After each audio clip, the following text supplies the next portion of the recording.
TV is a black network that speaks to your lifestyle.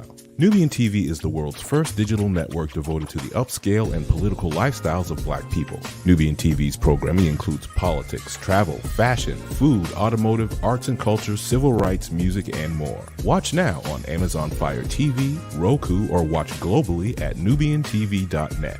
Nubian TV, it's what you want to watch. Now that you've reached the stage in your life where quality television is important, Nubian TV is a black network that speaks to your lifestyle. Nubian TV is the world's first digital network devoted to the upscale and political lifestyles of black people. Nubian TV's programming includes politics, travel, fashion, food, automotive, arts and culture, civil rights, music, and more. Watch now on Amazon Fire TV, Roku, or watch globally at nubiantv.net. Nubian TV, it's what you want to watch.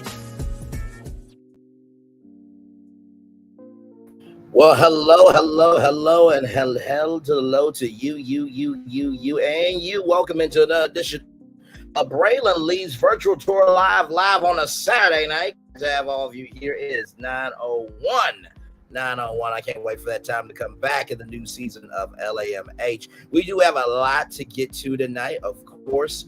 I was going to mention Diddy in a singular topic on a regular schmegular edition of Virtual Tour Live. Hello, Linnell Center, welcome in. Colton Hodge James, welcome in. Glad to have you here. But it just was news story after news story after news story about Diddy. So I'm just like, you know what? We're just going to do a whole separate live. So higher is waiting, low is available. Either way, we are about to be on tour. Let me take down this iconic intro here. You see the virtual tour background, you hear the virtual tour music, and then there is me. Hi, everybody. Hopefully all is well with you. Glad to have all of you here. I got to have some fun today. I got to be with T-Talk with your girl and chit-chat with QT.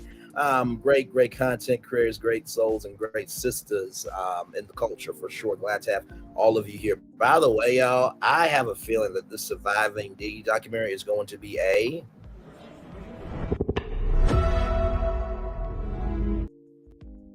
I just got a feeling it's going to be a Hulu original. I'm just saying, welcome in, everybody. Glad to have all of you here. Let's do what we do and go live on tour.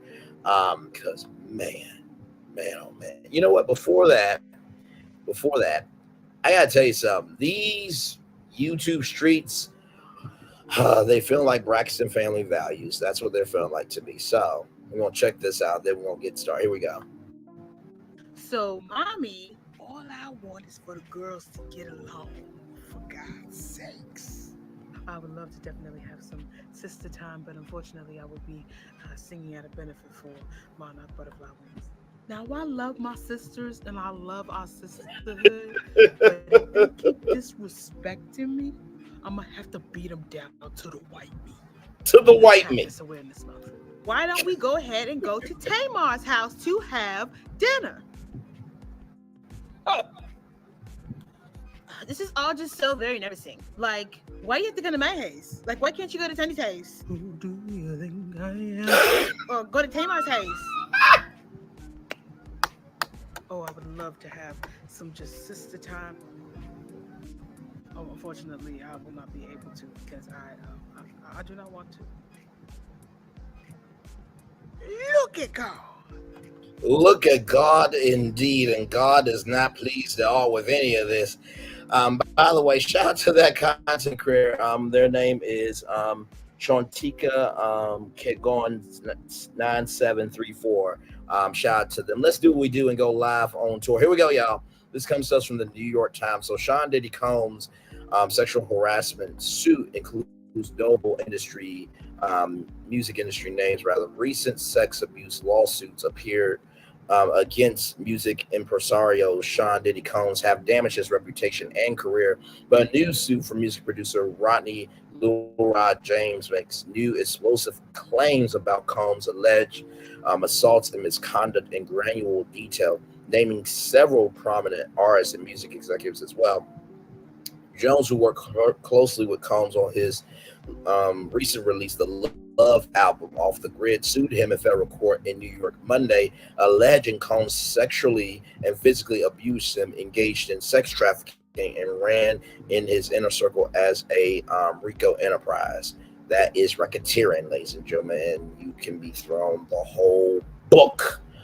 And that is the pages, that's the threads, that's the hardcover, everything. When it comes to that, they do not play about racketeering. That function like a criminal organization. Jones' suit contains what he says are photos, videos, and screenshots corroborating his allegations. Combs denied the previous claims against him, including those from a former partner, R&B singer Cassie, whose November suit kicked off a wave of complaints under Combs against New York's Adult Survivors Act. Combs' attorney Sean Hawley said in a statement that Lil Rod is nothing more than a liar who filed a $30 million lawsuit shamelessly looking for a undeserved payday. His reckless name dropping about events that are pure fiction did not happen is nothing more than a transparent attempt to garner headlines. We have overwhelming, indisputable proof that his claims are complete lies. Our attempts to share this proof, Mr. Jones' attorney Tyrone Blackburn, have been ignored. As Mr. Blackburn refuses to return our calls, we will address these outlandish allegations in court and take all appropriate action against those who make them. So Jones' suit is a sprawling document that names well-known music executives, celebrities, and big players, or big players rather, in Combs' circle. While some famous names are redacted, although alluded to blind item style clues, here's a guide to many of the names that appear in the suit. Now listen. This lawyer is saying that this $30 million is a undeserved payday, right? That's what the lawyer is saying. However, P. Diddy's lawyer, did you not know that your client settled with Cassie one day after the suit was filed, sir? At that point, anything is possible, okay? So we're not doing that. We're not doing that. We're just not going to do that, okay? We're just, no. So, here we go. Let's go through the names here. Rodney Lil Rod Jones, a Chicago-born producer who recorded with gospel-inspired acts like the Clark Sisters and Georgia Mass Choir. Jones produced 9 songs on Diddy's Love album between September 2022 and November of 2023. Sean Diddy Combs, the producer, Bad Boy Entertainment founder, media executive, and celebrity spokesperson, had a monumental hip-hop career dating back to the early 1990s. He helped launch the career of the Notorious B.I.G., scored platinum records of his own, and oversaw businesses that made him one of music's richest men. Claims from last year's suits made him toxic in the industry. However, Jones' new claims will likely add to that sentiment.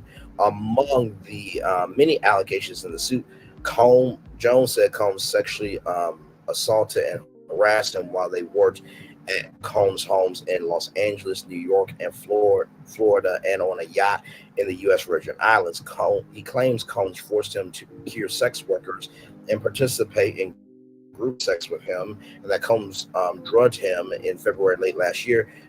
He also said Combs was involved in a powwowing at a Hollywood recording studio in 2022. Well, I mean, listen. Hey, Angela Hall, good evening, beautiful. Good to see you here. Listen, don't apologize for spending time with your family. It is nothing but love here. You know that. And listen, hey, Ripper Queen in the building. Good to see you, beautiful. Hey, listen, honestly, Diddy, let's be real, right? You're saying that these are false allegations, but if we do remember, Los Angeles, New York, and Florida were some locations that you were with Cassie. And in those sex offs, there were sex workers procured to participate in group sex with Cassie. So, sir, come on now. Really, is this what we're doing? Hey, Braylon, was it the girl who was pow-powed in the face? That I don't know. I do know that story because I can't remember what content creator said something about it. But it was... I'm trying to think who it was. I cannot remember the name, but they said that it wasn't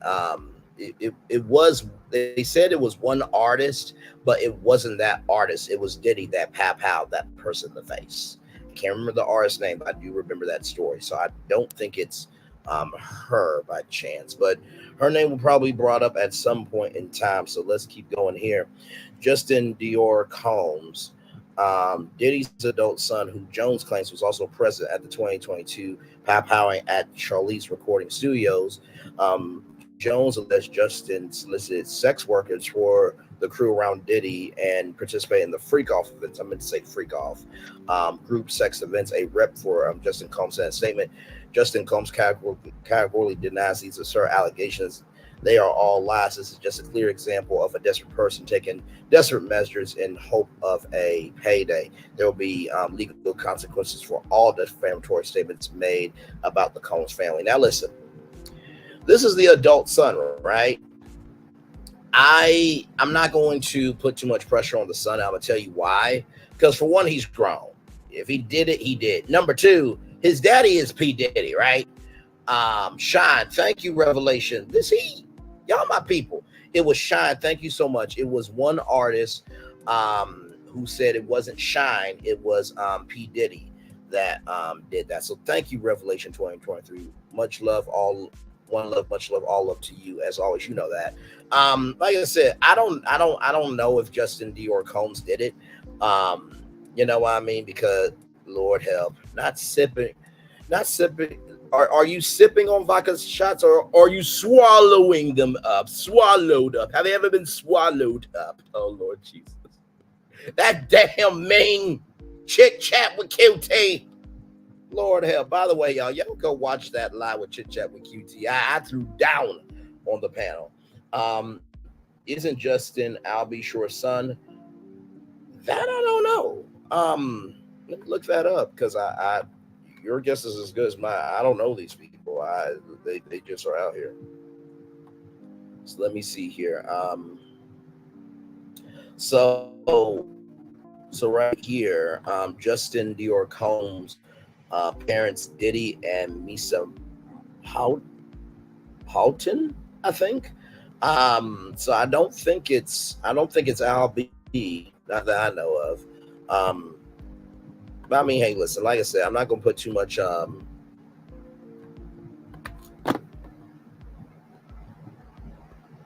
Oh, so that's what you own tonight, Angela. Okay. Okay, then. What's understood doesn't need to be explained, then. Okay. All right, then.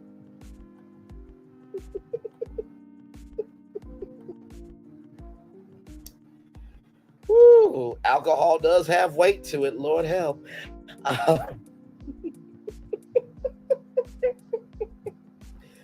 Look, thickness will put you in a coma. Praise him. Hallelujah. Yes, yes, yes. Amen, amen, and amen.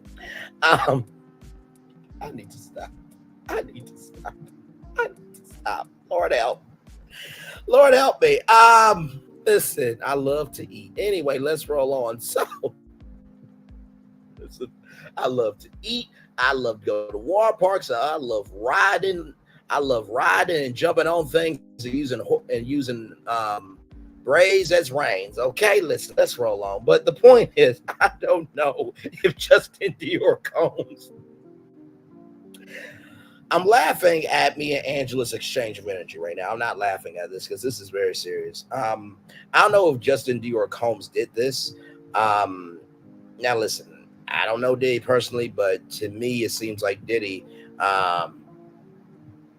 You're going to behave tonight after saying this. Okay, all right, sure, we'll go with that. Sure, Jan.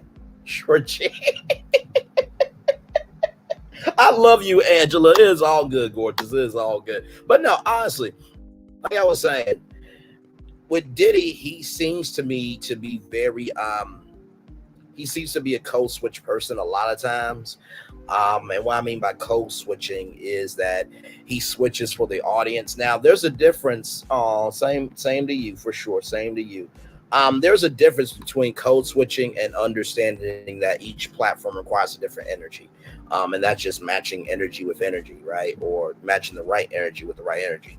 I don't get that energy from that he matches the right energy for the right energy. It's like it's his way or the highway. So if Justin did do this, allegedly, he was probably just making sure that, he didn't get, beat by his dad. Okay. So I'm not going to say he did or he didn't, because honestly, we don't know. We only know what is given to us.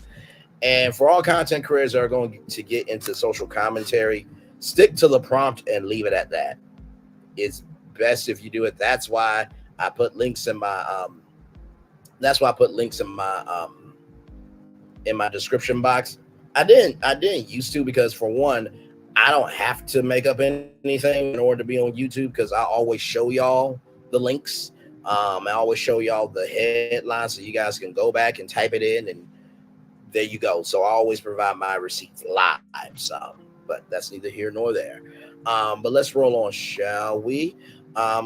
Christina Corcoran, Diddy's chief of staff, who Jones alleged in his lawsuit procured sex workers for Combs and would instruct her staff to lace champagne, De Leon tequila, and Ciroc liquor bottles. By the way, De Leon tequila and Ciroc liquor bottles was Diddy's products. For a very long time, he was in a battle with Diageo, which is I think it's a British company. I think it's a British company, liquor company, and so they tossed this Diddy and Diageo were in a lawsuit for a very long time, but they settled the suit, and but let me read this one more time to y'all. And would instruct her staff to lace champagne, De Leon tequila, and Ciroc liquor bottles with ecstasy and other illicit drugs, and required all employees, from the butler to the chefs to the housekeepers, to walk around with a pouch or fanny pack filled with Coca-Cola, HGB, ecstasy, and other drugs. Karam did not immediately respond to questions for comment. Now, listen, I know that you can have your team do what you want to do, but really, from the butler to the chefs to the housekeepers, to walk around with a pouch or a fanny pack filled with Coca-Cola, HGHB, and ecstasy and other drugs. Now, was this at a hotel?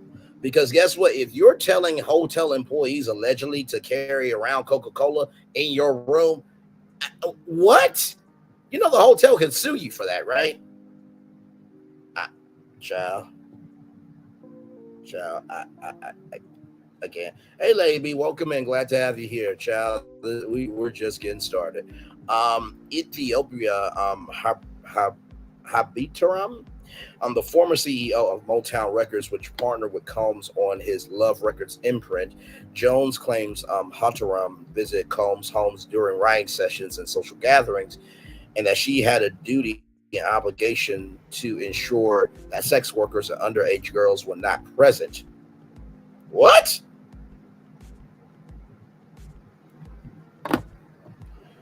So wait, the former CEO of Motown Records, we're talking about Motown Records from Detroit, Michigan, Motown Records from that little blue house on that iconic street, Motown from Studio A, where the Jackson 5 and the Supremes and the Marvelettes and Lionel Richie and Smokey Robinson. We're talking about that Motown. The former CEO of Motown Records had a duty and an obligation to ensure that sex workers and underage girls were not present. She was the CEO of Motown Records. Why is she getting that responsibility? What the hell is going on here? Okay, let's roll on.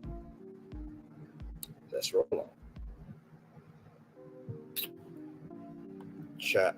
We're live tour. Okay. Lucien Grange, the CEO of Universal Music Group and the world's largest record label conglomerate and Motown's parent company, Jones claimed Grange also attended several Love album listening parties at Mr. Combs' home in Los Angeles, California, where some of the alleged misconduct took place. A rep for Universal Music Group did not immediately respond to a request for comment. Stevie J, a music producer and longtime Bad Boy Entertainment affiliate, who worked on Diddy's debut album in 1997. Stevie J also worked on the Love album with Jones. who claimed that Combs used access to CBJ and his knowledge of Mr. Jones' admiration for CBJ to groom and entice Mr. Jones. CBJ told TMZ in an interview, "These allegations are false, and my lawyer will be handling this going forward." Young Miami, the City Girls rapper who Jones alleged in the suit, was a part of a group that were paid a monthly fee to work as Mr. Combs' sex workers and receive payment via wire transfer. Jones also alleges that Young Miami's cousin, unnamed in the suit, sexually assaulted him at a party in 2022. Representatives from Young Miami did not immediately respond to questions for comment. So Young Miami was big mad that everybody was saying that, Drink Champs should win the podcast award, and she was big mad that everybody was saying she couldn't be Oprah Winfrey. But yet allegedly, she was a part of a group that was paid a monthly fee to work for Diddy as a sex worker and received a payment via wire transfer, and that allegedly, Young Miami's female cousin, unnamed in the suit, sexually assaulted a man at a party in 2022. So you could talk about you being disrespected, but you can't talk about what's actually going on with actual disrespect? Are you joking me? Woo, Lord Jesus, I've been sipping, so I might be sipping on my pimping tonight. Tipsy. All right, now. Listen, don't let Lady B's hair be slicked back. Getting it from the back. You know what? I'm sorry. I'm so sorry. I'm so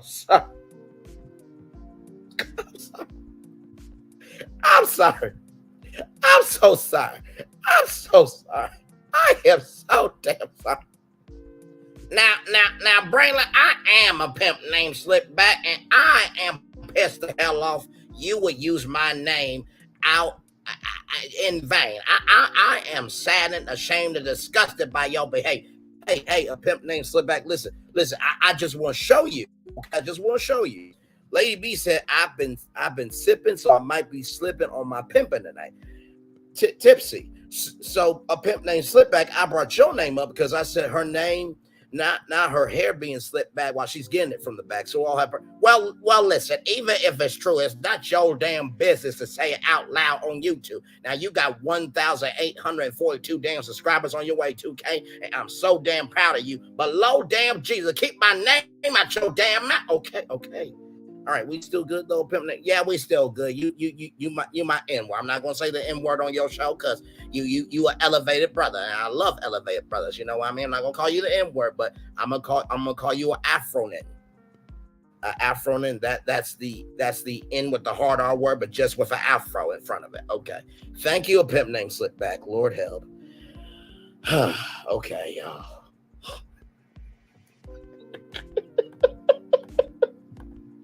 I know people in the bushes are like, what is this show? What am I watching? How did we get here? Welcome in the virtual tour live. Higher is Wayne Lowe's available, but either way, we are live on tour. Like, comment, share, and subscribe.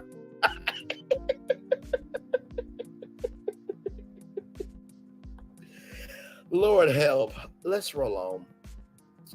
But no, seriously, back on this though, right? So Young Miami, who can talk about anybody, everybody else, couldn't say nothing on Diddy. By the way, she has a reality show coming out that allegedly the scenes for Diddy was cut. Ooh, Lord, I wonder how the Carisha Please show is doing right now. Is it in production? Or has Carisha been in production? or I mean, like this. Carisha Please, the talk show, is that in production, or has Diddy and Carisha been producing their own show? and not on camera. Well, maybe on camera, but a private camera on a closed circuit TV. Yes, Carisha, please, does have a reality show. Hang on, let me. Young MIAMI reality show. Yep.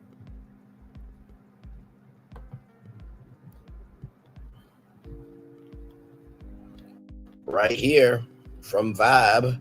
Young Miami's upcoming reality show reportedly removing scenes featuring Diddy. The casual lovers have not been seen together since Diddy was hit with several lawsuits last year. The Jasmine brand rather. What? We will cover that here in just a little bit. The Jasmine brand reports that Miami's native news show originally featured scenes, including the Bad Boy founder, and those scenes will now be removed before airing. The Raw artist first announced that she'll be starring on a reality show ahead of the 2023 Video Music Awards. That's the MTV Video Music Awards. With the Jasmine brand reporting in December that the show will air on BET, the network has yet to confirm a air date. So we shall see. Child. Yeah, it's a lot going on. That's why I had to do this live in particular, because it was just like, okay, I'm just gonna mention Diddy and this. There was Diddy and this, and there was Diddy and that, and and it was just, I can't. By the way, why is this a street? 722 East Pancake Boulevard. Why is that a street? Why is Pancake Boulevard a street? It better have IHOP at the end of the damn boulevard. I'm just saying. Anyway, let's roll on. See. All right, y'all. At the Cuba Gooding Jr., this is still in the article that we're reading here. Cuba Gooding Jr., the actor who Jones claims made sexual advances towards him on Diddy's shot after Diddy's grooming him to pass him off to his friends. Gooding's manager did not respond to requests for comment. G, a friend of Justin Combs, who says Jones was palled at Chalet Studios in 2022. Jones claims members of Diddy's crew were instructed to lie about the location of the shooting. Well, I mean, if they were instructed to lie, you can go to jail for lying to police. So I don't think that's going to do any good for that crew there. Fahim Mohammed, Diddy's head security, who Jones claims had the power to make people and promises disappear, and served as an intermediary between the LAPD and Diddy after the Chalet piling. He did not immediately respond to the request.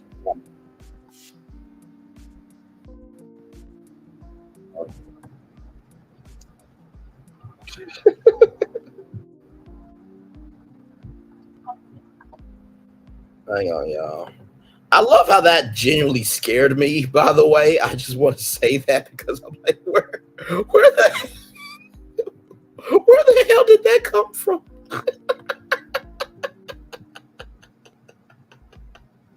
Listen, this is what we do over here, Angela. And listen, here's the thing, right? I am a nerd about media. When I am a nerd about media, I am a nerd about everything in media. So much love to you for that. Yeah, it's been percolating for a while about Young Miami having a reality show. And by the way, shout out to the Jasmine brand for that story. But we don't know when the air date will be happening for BET. So, it'll be really crazy though. If, and I'm not saying this, but if the Surviving PD series did not come on as a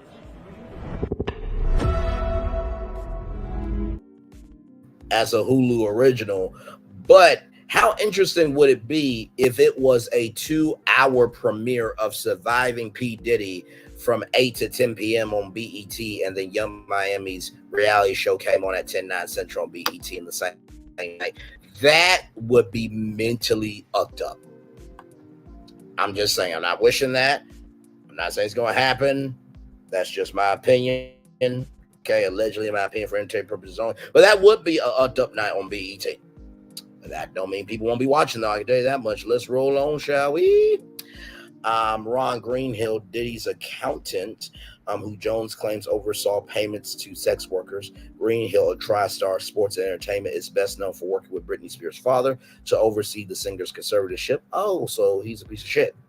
Britney Spears accused Greenhill of intrusive surveillance. A rep for TriStar declined to comment. DeForest Taylor, an A&R executive for Love Records, which is the imprint label under Motown Records, who Jones claims threatened him after Jones asked to be paid for his production work. He did not immediately respond to a request for comment. Brendan Paul, Jones claims in the suit that Paul works as Mr. Combs' mule. He acquires and distributes Mr. Combs' drugs and Pap House. He cannot be located for comment. Frankie Santinelli, Jones alleges Santinelli carries the money and pays for the Pap House and drugs alongside Paul. He cannot be located for comment. Moy Bond, Jones claimed Bond helped procure sex workers for freak-offs at Diddy's homes. He cannot be reached for comment. And then Jose Cruz, Diddy's IT director, who Jones claims oversees hidden cameras placed throughout Diddy's homes, and is the gatekeeper to all Mr. Combs' recordings of events in his house. He could not be located for comment. There's a lot of people not available to comment. Good Lord Jesus, where did everybody go? Where did everybody go? So we have more virtual tour live here. So right here, Diddy, this comes to us with the Jasmine brand. Diddy accused assaulting a man several times, allegedly forced him to watch the CBJ sex tape. Y'all trigger warning, okay? Jones claimed that Diddy will grab his rocket ship and his Saturn rings and touch his actual social self. Jones also claimed that Diddy will parade naked in front of him.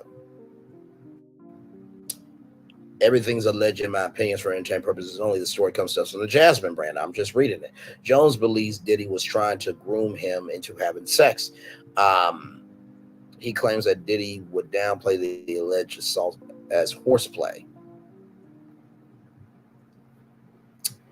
You know, that part isn't it. Listen, you know what? Let me bring somebody up.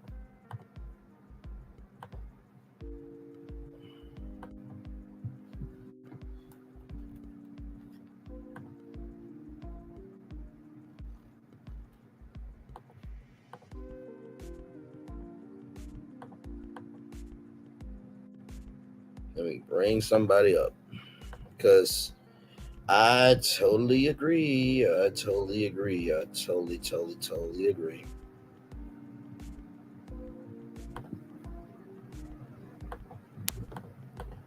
So, what do you have to say on this, Cardi? Go ahead. That's suspicious.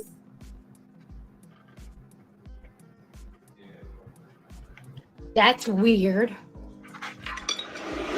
Thank you, Cardi, so much for coming through Virtual Tour Live. Appreciate you. Jones then added that Diddy forced him to watch a sex tape featuring Stevie J having intercourse with another man. Jones included a screen grab of the video.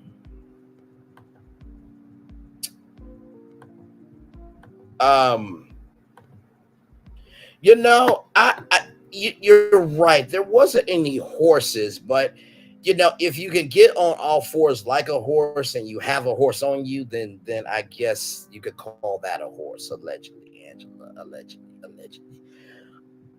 What the actual hell is going on? Like, Diddy, you did the most with Cassie in 2023, and now in 2024, this is going to do. And there's been rumors about you for years saying that you love rainbow sherbet, okay? Like, and there's nothing wrong with rainbows. I love rainbows. I love happiness. I love LGBTQIA plus, the LGBTQIA plus community. Like I said, Brat and Judy is my relationship. If you come for them, you're coming for me, okay? Hello, Jesus, I ever get on that reality show. God forbid. Because if if Judy says, "Can you walk the brat to the car?" I ain't walking brat to the car. Or the brat asks, "Can you walk Judy?" I ain't walking Judy to the car. Why can't you? Do y'all not see how blessed y'all are, highly favored and possessed with goodness? We ain't doing this. I'm getting my own damn car. Yeah, I'll open up the door for both of y'all, and then I'm getting my own car. That's what I ain't finna do is be in the middle of this Escalade with this thickness going through all this Escalade. We ain't doing this. Hell. Meanwhile, my behind at the damn reunion. So Braylon, you really seem like Brad and Judy. What was I supposed to do? Jesus Christ. But listen. Okay, they have an energy to them that is hypnotizing, entrancing, and you just want to be drowned. Okay, you don't want to come up for air, and you do not mind being swallowed up. Have you ever been swallowed up? Okay, those two are perfection personified upon this earth through multiverses and through heavens. Okay, listen.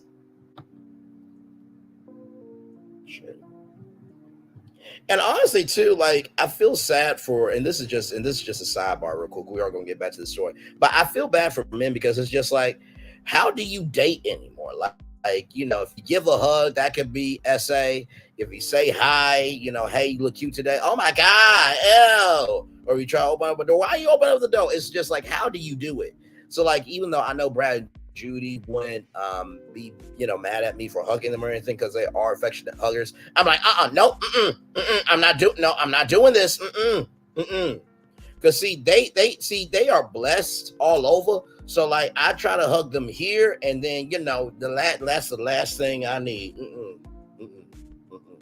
Now they give me permission to hug them. I will absolutely hug them. Okay, it's not gonna be too long of a hug.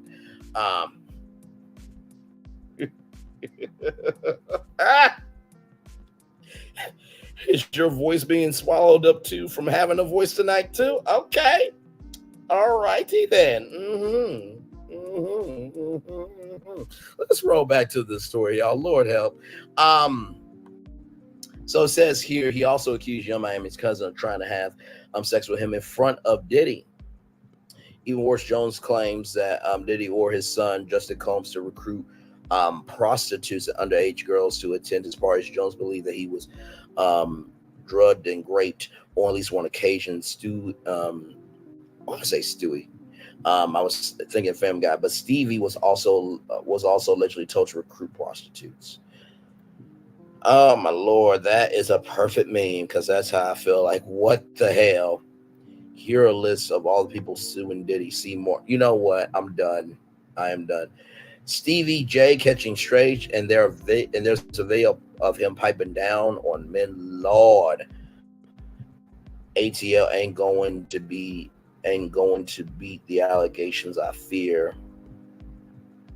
Lord help. And I want to know the sad thing about this is Carisha is still secretly dealing with this man. Stevie J caught straight.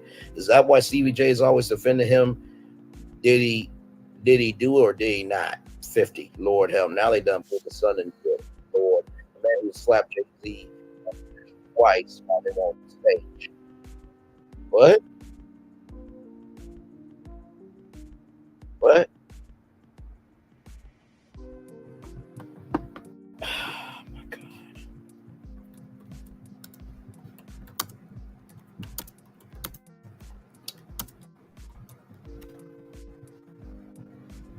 Okay, it's not that one. Okay. All right. I thought that was something. Okay. Child, let's look at these. Screamfest 2007, August 22nd, 2022 at Madison Square Garden. When did this happen? JC to try to play that off. Off to nope, too late, we saw it. I mean, there is a sex tape of Stevie smashing some white. What the hell?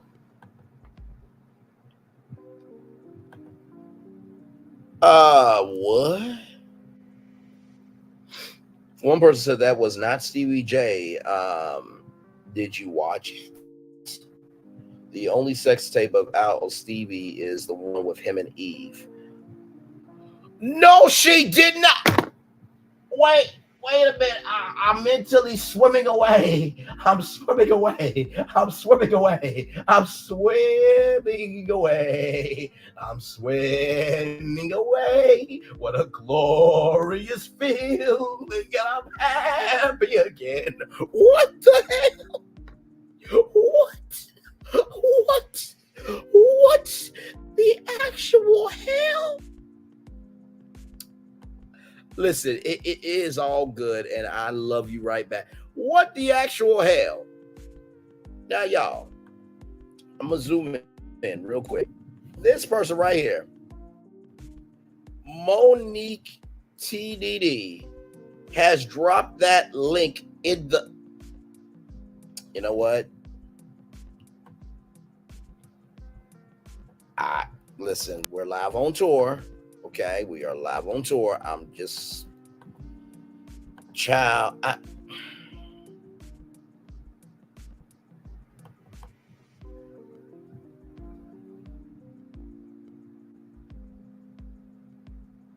Just looking.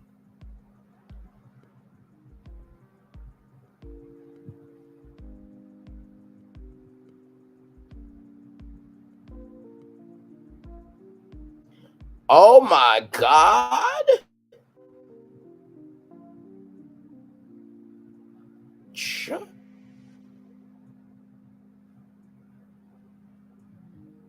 I know you are fucking lying.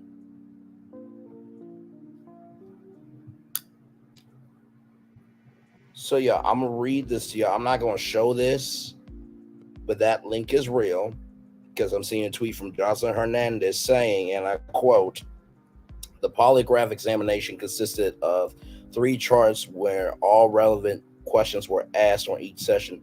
Based on the psychological responses by the examinee to the relevant questions, it was concluded that Ms. Hernandez was being truthful when answering the relevant questions. Relevant questions utilized during this examinations were as follows: are you lying when you say Stephen was watching gay porn? No. Are you lying when you say Stephen was watching gay porn while you and him was living together?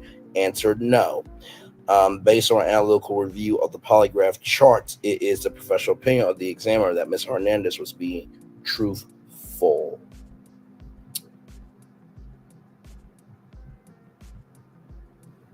Ucka reunion, Loving Hip Hop ATL to my dearest husband. I'm Ray.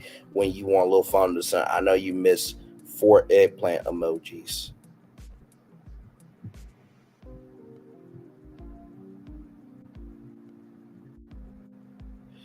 So apparently, Stevie J and Jocelyn Hernandez went from a nasty divorce. The drama has subsided, and sometimes divorce brings out the worst in people, airing during laundry for the world. This past summer, Stevie J threw a video on Instagram where he rants about Jocelyn trash talking him on a local radio station. He was starting talking ish on her music, and claims the two were never even married. Not long after, Jocelyn's response was on Twitter. This is where things got real.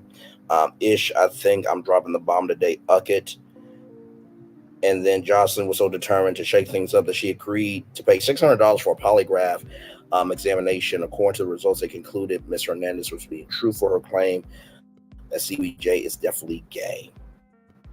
So this was from Northeast Georgia Polygraph Systems. Jocelyn Hernandez, June 24th, 2016. Location test, Gainesville, Georgia. Ms. Hernandez has been in a relationship with Stephen since 2012. Ms. Hernandez stated that he would watch porn on a regular basis and was involved in watching gay porn. Ms. Hernandez stated that she left him primarily because of his porn addiction. She agreed to undergo a polygraph examination to prove that she was telling the truth in this matter of importance. Now,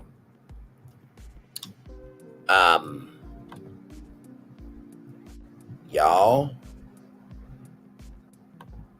listen. One CBJ is a porn star, the other one's a rapper, I think. That could be the case. Y'all give me one damn moment, okay? Give me one moment. I'll be right back. I'm still right here. Give me one moment. We are live on tour. Like, comment, share, and subscribe.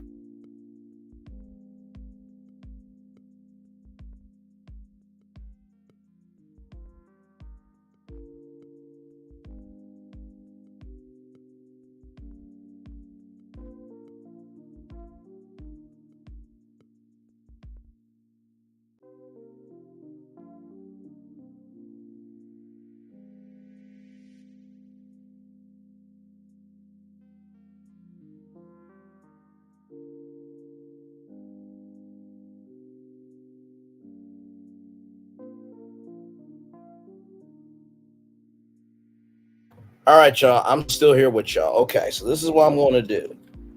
That link that person dropped, y'all, listen, I am not going to show that because for one, YouTube will strike this video down. Okay, so I'm going to drop the link there. You want to go see it. Now, how many times have we been on tour together? Have I ever brought a false receipt? Okay, now this person here, Monique TDD, dropped this link in the chat. That tweet from Jocelyn Hernandez was real. You can click on it, go look at it, and then you can come back and tell me it's real. I'm not, and everything's alleged in my opinion for entertainment purposes only. Let's keep looking at the comments here. Child. So it says here, I saw a clip of it that Jocelyn Hernandez posted on her page back when she was beefing with Stevie J, which suggested it was him in that tape a few years ago, and was a guy that looked like Stevie J, but it was not him.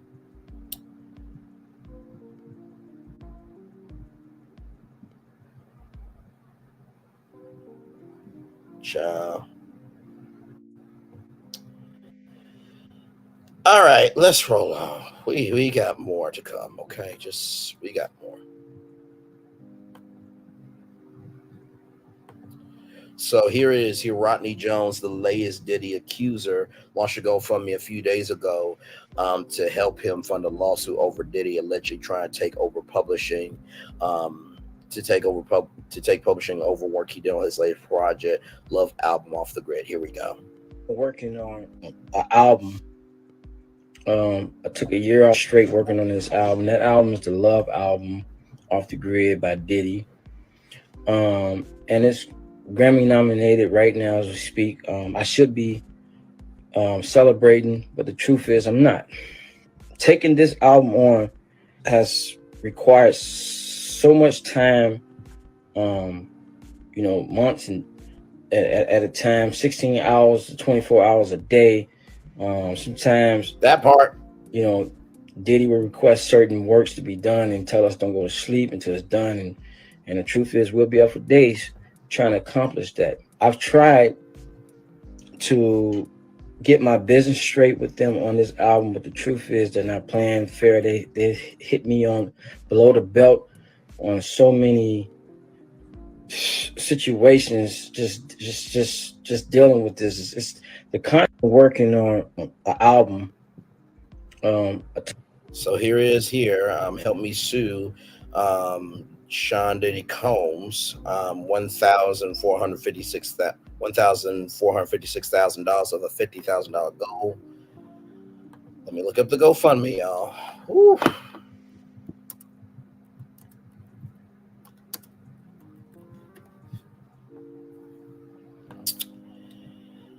Thank you, Angela, for saying that because, listen, I've never brought y'all a fake receipt. Now, whoever clicks that link, I'm clicking that link because of the link that was in the Jasmine Brand chat. And it shows that tweet that Jocelyn Hernandez said, both tweets. Well, I'm going to drop the bomb and that lie detector test result. I read it verbatim. The only reason why I am not showing it on YouTube is because it has graphic material that would get this channel down, and I'm not trying to do that.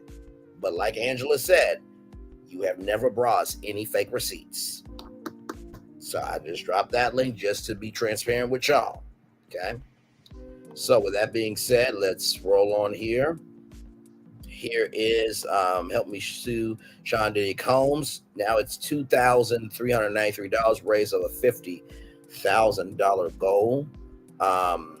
Right here, after working over 1 year straight on Diddy's Love Records, Love album, Off the Grid, as a writer, producer, I find myself fighting for my producer rates, money, publishing shares, and royalties for works done on this project for the better part of the past 6 months. My team and I have extended every opportunity we knew possible to have these matters addressed and resolved fairly, but in private.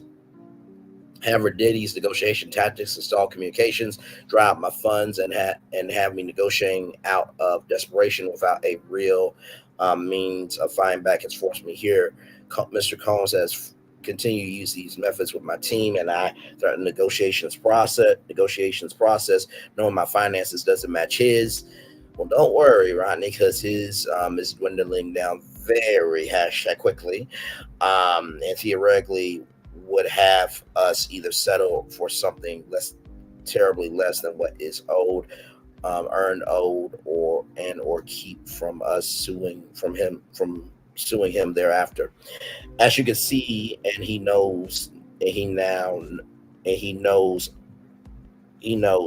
But as you can see, and he now knows, I will fight back. Unfortunately, the fight will cost more time, effort, and frustrations as I attempt to reach the $50,000 goal to retain my litigating attorney to put this case in court. I've also been advised that this situation could cost as much as $300,000 should it go to trial. I am aware that this isn't the most economically vibrant time for many as I ask. So if you are in the position to assist me in any way, please help. No donation is too small. I will certainly be appreciated. And on behalf of myself and all creators that Mr. Combs has allegedly taken advantage of, I'd like to say thank you in advance, Rodney Little Rod Jones Jr. So the top donations here: Vern Jones $300, Anonymous $200, Anonymous $100, Chloe W $100. So there is that. Woo. Thank you so much, Queen. I appreciate you. Oh, the grandbaby just came home. Oh, all right. Glad that the grandbaby is home. Love you as always, Angela. We'll talk soon, beautiful. Enjoy your night for sure. And much love to that beautiful grandbaby. Yes, yes, yes. Amen, amen, amen. And I appreciate Angela saying that because listen, I've been very real from the jump of Virtual Tour Live. Now listen.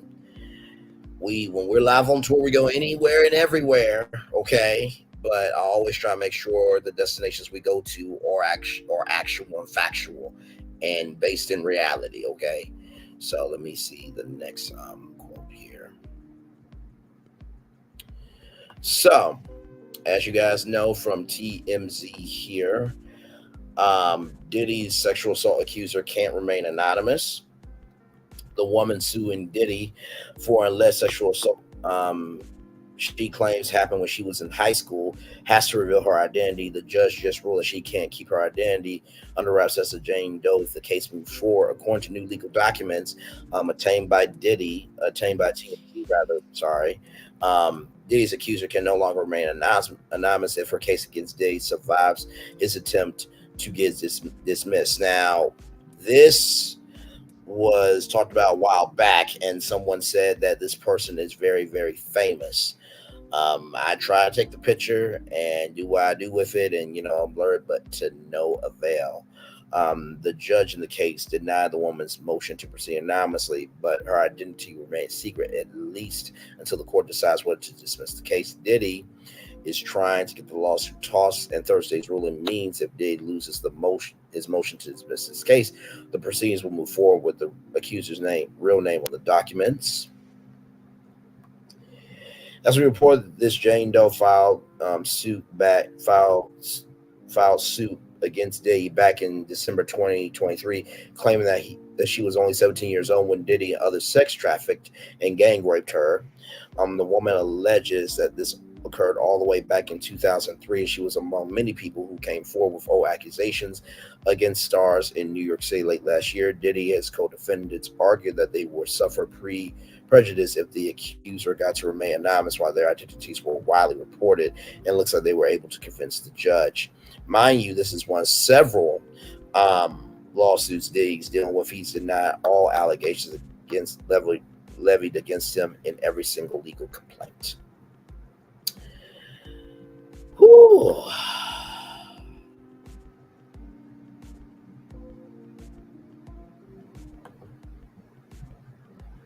Lord help.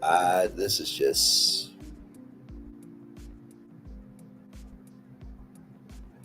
This is just crazy, y'all. Oh, Lord Jesus. There is more, y'all. Day's attorney says woman in Lil Rod's sexual assault lawsuit have to come forward and deny being minors, and shoots down the claims that he was involved in the LA papowing. Day's attorney, Sean Hawley, told TMZ that two women who produced Lil Rod listed as underage girls in his lawsuit against Diddy have to come forward to clear the air. Earlier this week, Diddy's former hit maker videographer Lil Rod sued him for $30 million, alleging that he was repeatedly sexually assaulted by the 54-year-old and his associates. Lil Rod claimed that he was even drugged and raped at one of Diddy's alleged prostitute parties where female minors were sought out by the executive's now 30-year-old son Justin. Lil Rod recalled Diddy allegedly introducing him to actor Cuba Gooding Jr. He claimed that the Boys in the Hood icon groped him without consent. Elsewhere in the documents, Lil Rod accused Diddy of making him watch a video of reality star and producer Stevie J having relations with another man. Stevie J has adamantly denied that he is in the video. Stevie J Day and Lil Rod in the paperwork, Rod was said to have provided photo proof of Diddy's alleged dealings with underage girls last summer. However, the I'll Be Missing You rapper's lawyer told the outlet that the blacked out images of the individuals spotted with Diddy were in fact of age.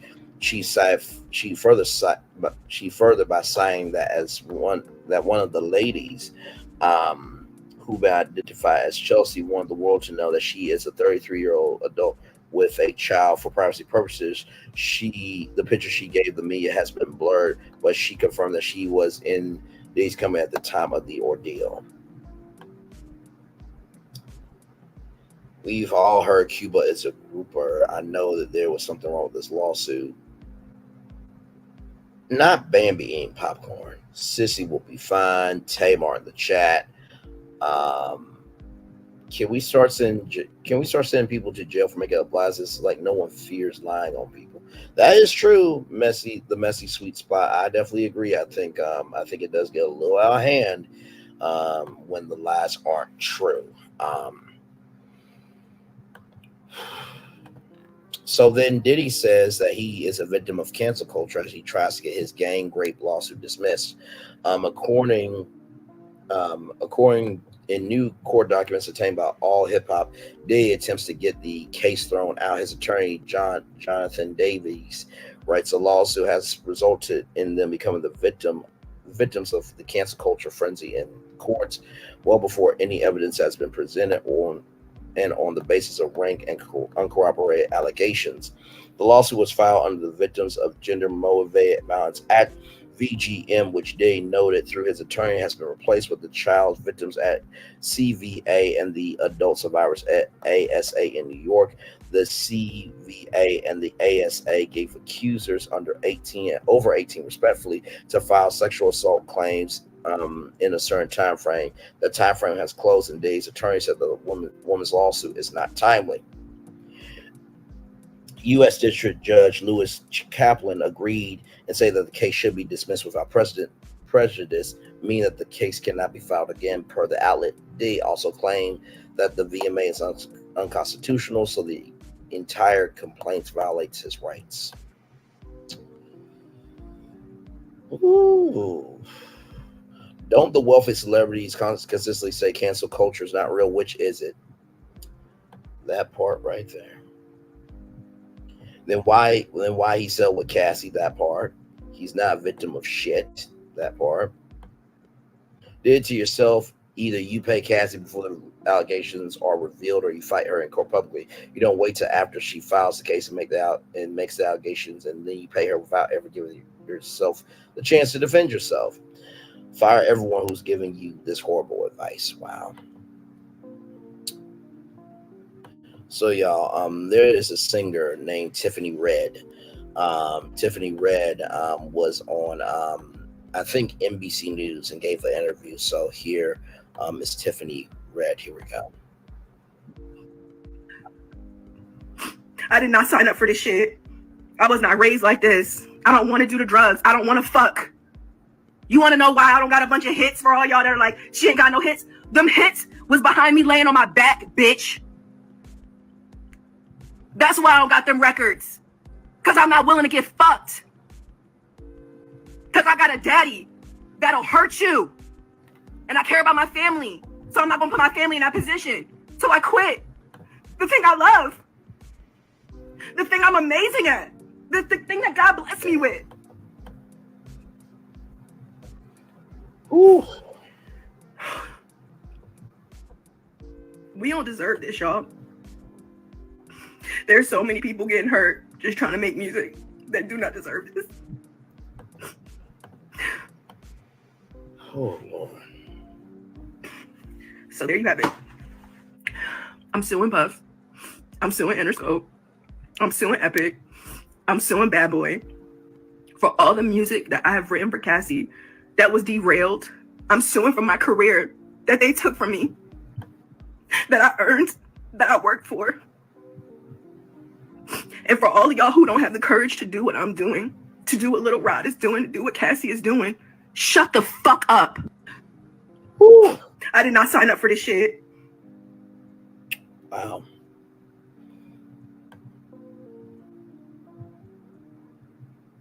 Wow.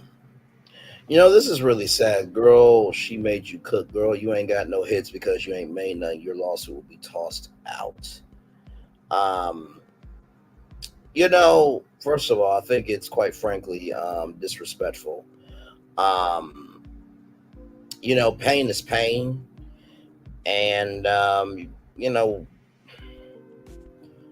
the music industry, the entertainment industry,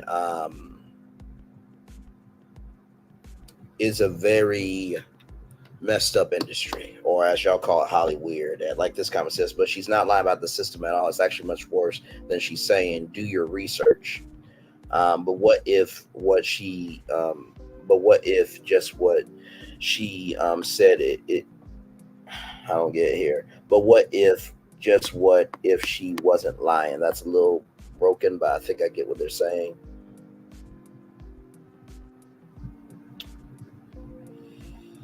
Whew.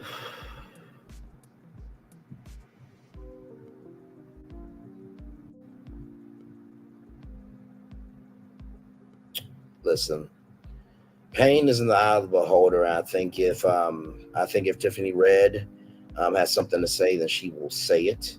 So let me do this here.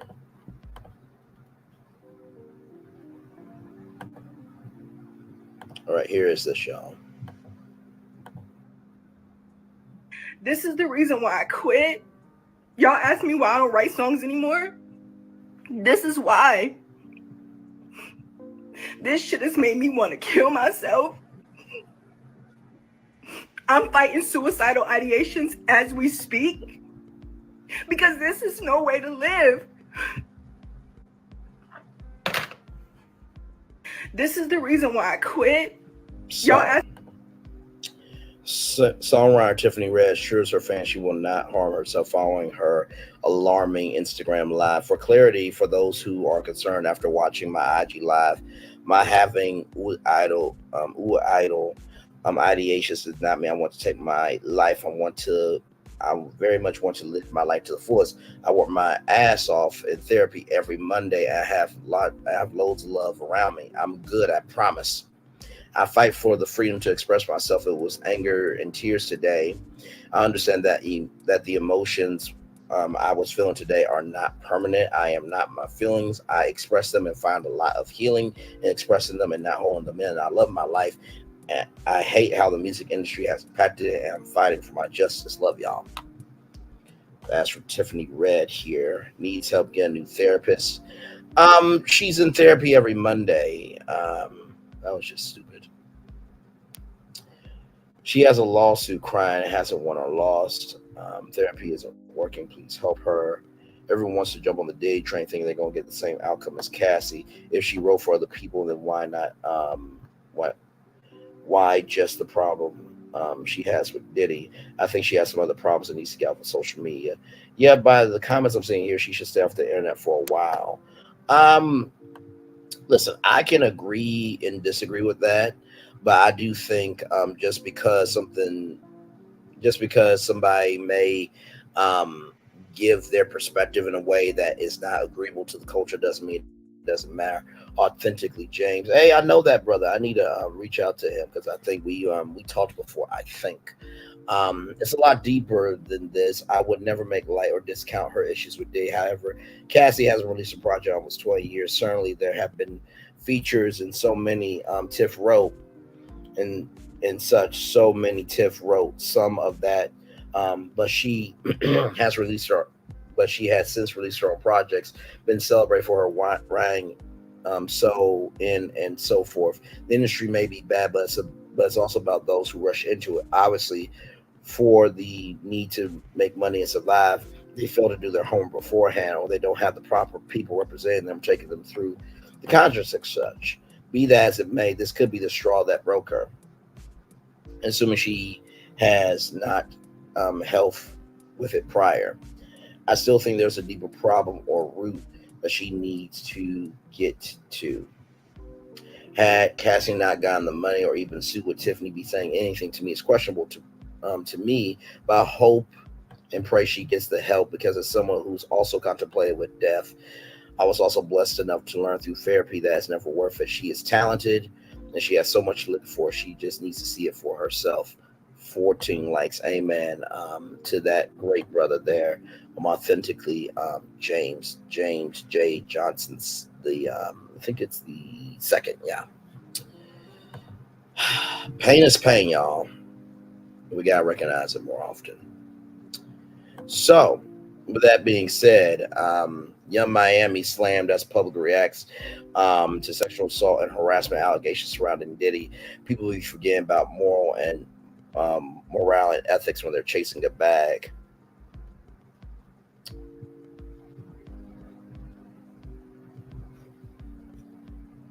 So right here, even though Young Miami wasn't named as a defendant in the lawsuit, 50/50 R's has still landed in the hot seat as many accused her of being aware of what Diddy allegedly likes to do in his spare time. One person wrote via Twitter, Young Miami's career is about to be ruined behind Ucking with Puffy. People got to remember that all money, good money, people be forgetting about morale and ethics when they are chasing the bag. Have they shown you any proof that Miami was involved in these shenanigans? She hasn't posted him or mentioned him. She wasn't even around when any of this took place, but y'all want to drag this girl for it. But don't say ish to them Asians he dealing with. Y'all always ready to crucify a black woman. Y'all are going harder at her than Puffy. Now that's facts because Diddy's the one who did it. That one tweet she said that to an Asian girl was a dead giveaway that she was with the ish and she was with the ish that and the interview when she told us that she really likes to get peed on. No one likes to get peed on. They might like the money that's attached to that ad, but for real, I see why JT said be no fucking way. I'm staying out of town with Solange, baby. I ain't in this mix of crowd. Don't have me buy them. I mean, that part, listen, golden showers is a kink in the world of BDSM. I don't get why people actually get turned on by that. I think that's fucking disgusting trash and just tattered behavior. What do y'all want her to do about it? Well, have morals or not be nasty, get peed on for money. Those are a few suggestions. 31 likes. Natty Locks is really defending this person. Natty Locks, I want you to know Young Miami doesn't give two damn fucks or ish about your comment. I'm confused. What does she do? Not Bill Cosby in the chat. Lord help. No. Now, is this the Mark Curry? Probably not. That is Mark Curry. Oh my God. Not PP. Woo, leave Young Miami alone. Leave her alone. The Diddler Harlem Quinn strike again. Oh my God. Ooh, Lord Jesus. So y'all, Jamel Hill has entered into the chat. Okay. So here we go. don't expect him to keep his freedom, right? Like, I mean, we can all do innocent until proven guilty, but there's so much here, and it's been talked about for so long. You expect Diddy to be able to survive this with his freedom? I actually do, but I think his reputation is, the damage is irreversible. When you think about how he was moving in the business world, I don't think anybody in their right mind wants to do business with Diddy. And it's only unfortunate in this way. And I'm not saying that this should be a reason that people feel any sympathy whatsoever for him, but usually these people have built an entire economy around what they do. And so it's not just about Diddy, it's about the people that have become sort of part of the empire he's built. Like, I think about Revolt. I know a lot of people who work over at Revolt. These are really good, talented people. And I'm wondering, like, what's going to happen to them because of all of this? Because anything right now with Diddy's name on it is toxic. So it's not just about him. He's sinking everything that he's been attached to. And so I expect him to maybe survive with his freedom, but his reputation is gone.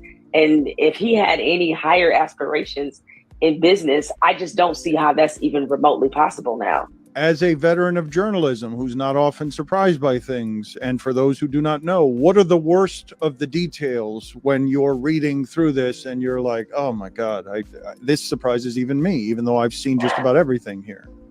Well, so I think people are sort of having the wrong conversation, is that they have made this about Diddy's sexuality, whatever that may be. It is not about Diddy's sexuality. It's about whether or not he abused his power, whether or not he committed a crime, and whether or not he was assaulting and has this awful track record of abusing young women. That's what this is about. That's where our outrage and shock should be directed toward, is that, not toward who it was. Who it was doesn't matter. The method and how he operated is what matters. And so I think the violence of it, because, while there's been certain incidents that Diddy has been alleged to have done or whatever, I don't think that people necessarily looked at him as having this violent persona. And so hearing about some of these details, that part of it, and I just think the depravity of all of it, to want, if there's any possibility that he could have really hurt some people, not just emotionally, but physically. I mean, that all of that is just very sickening, to me. And unfortunately, as a result, then you see why we need to have more conversations around educating people about sexual assault, so that sort of the ignorance factor of all of this and how we're processing it, that part I'm always disappointed in. You don't expect. So first of all, shout out to Jemele Hill and Michael Smith, two legends in the world of sports, entertainment, and culture.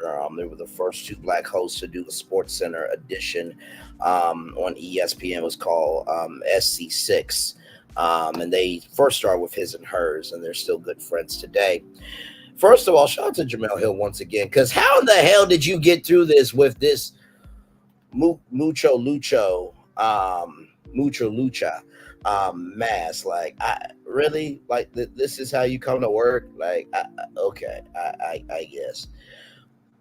And when Jemele Hill said that, I think he will be able to walk free, but his reputation is tattered, I don't know, Janelle. I don't know. I agree with you that his perception is forever changed, but I don't know if he's going to be able to walk free mentally and socially in this world. You know what I mean? So it's just,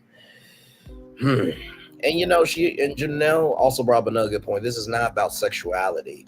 And that's somebody, I think Michelle from the Ox collab, by the way, weeknights, 10 Central on Clubhouse. One of my good friends, Michelle, she said that this is not about sexuality. This is about abuse. And I think that's right on point, because sexuality is one layer of all this, but it is the power. It is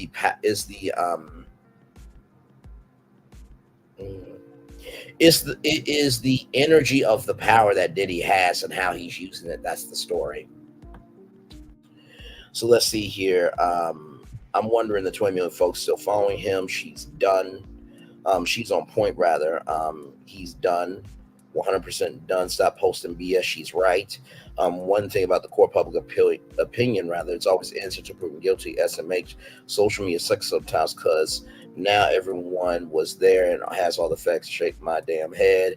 Nothing at all. LOL. Why would anyone think that's over for him? Even if everyone assumed all these things for all these years, why are we now upset? People have talked for years. I totally agree with what she said. I think so.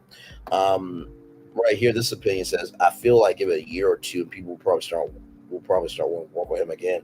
He also has plenty of money. If he stopped now, went to hiding. True, but that doesn't mean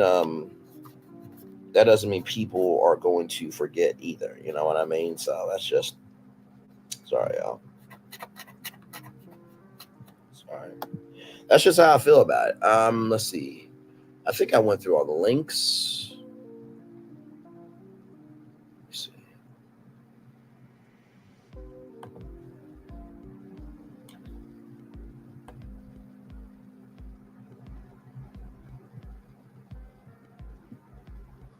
Right here, Carisha says this. Sometimes, Miami, by the way, this comes just from the Jasper brand as well. Lessons from February. Sometimes life doesn't send you what you want. Sometimes life sends you chaos. Everything is shaken, flipped around, and rearranged. Sometimes it's hard and it hurts. Sometimes life redirects you onto a new path, a different path, a better path. Although often in the moment it can be hard to see. But trust that everything is going to be okay. It may not feel like it right now, but one day it will. One day the heaviness of now will shift one day very soon. Definitely a truth about character building moments in life. March. What is that? Oh, boating test today. Okay. I'm like, what the hell?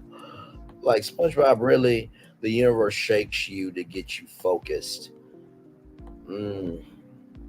Here for anything positive, not going to look too deep in this. Sometimes people post for themselves and other times for someone else we don't know. Oh, girl, please. Okay, Carisha Maxwell. Not Carisha Maxwell. You know what? I cannot.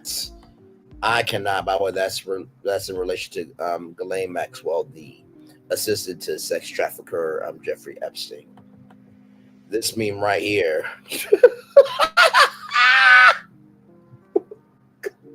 From the four.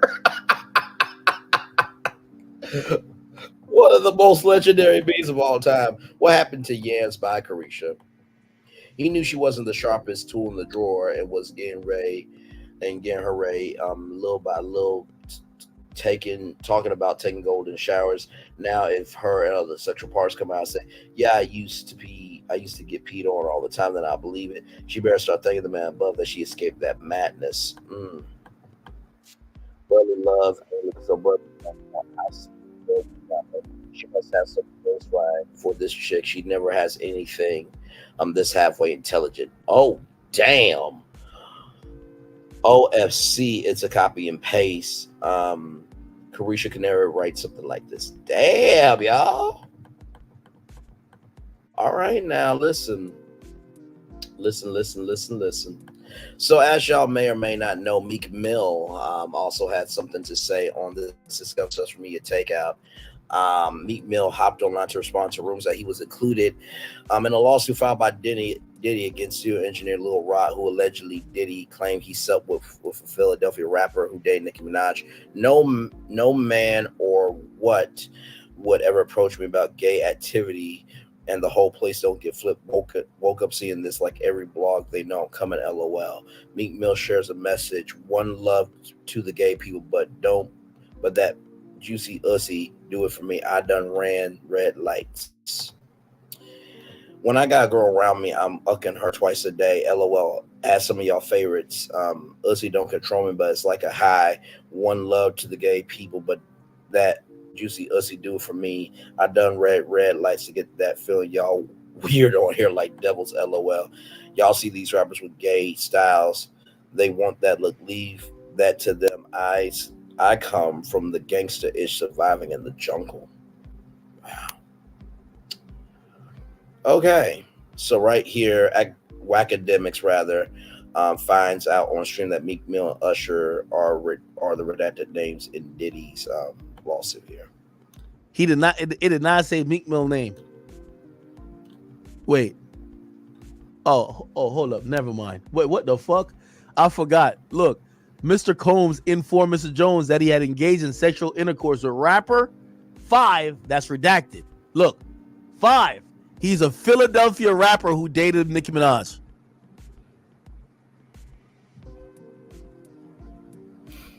Yo, Meek, we were playing around with that Michael Rubin shit, but if you've been tweeting about you've been tweeting about everything on planet Earth. If you don't get a Twitter rant saying you about to get Lil Rod killed, you about to shoot up his block, blow his mama's house up, this nigga is saying that you and Diddy were fornicating. What the fuck? Meek!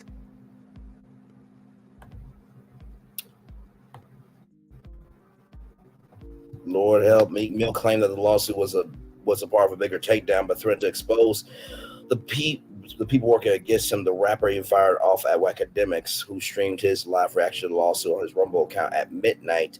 The rapper dropped his new project, Heathenism. Whack accused Meek of using the lawsuit rumors to promote his record. Oof.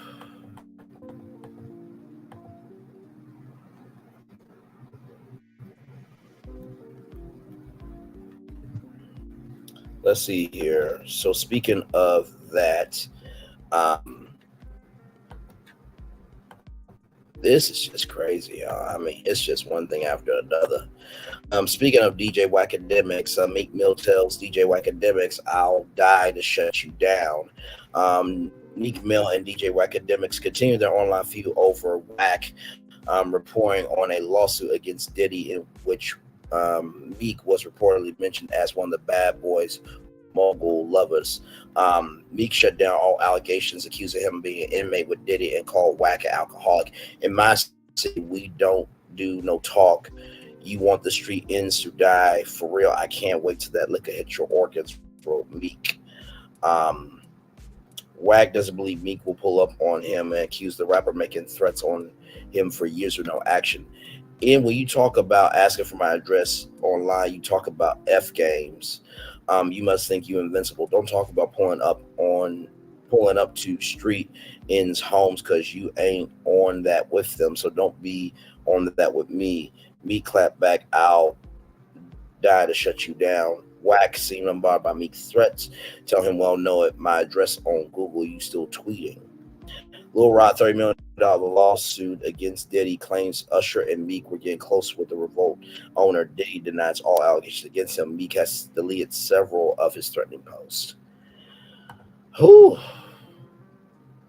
I mean, honestly, like with this whole thing, I mean, like I said, this is the year of truth for a lot of men. And Kelly Price, we haven't forgot about your ass. Saying that some judge on Sunday best fornicate with boys for fornicating on somebody's spouse, but yeah, you didn't provide no receipts. And still haven't provided no receipts. Damn heifer. Anyway, just...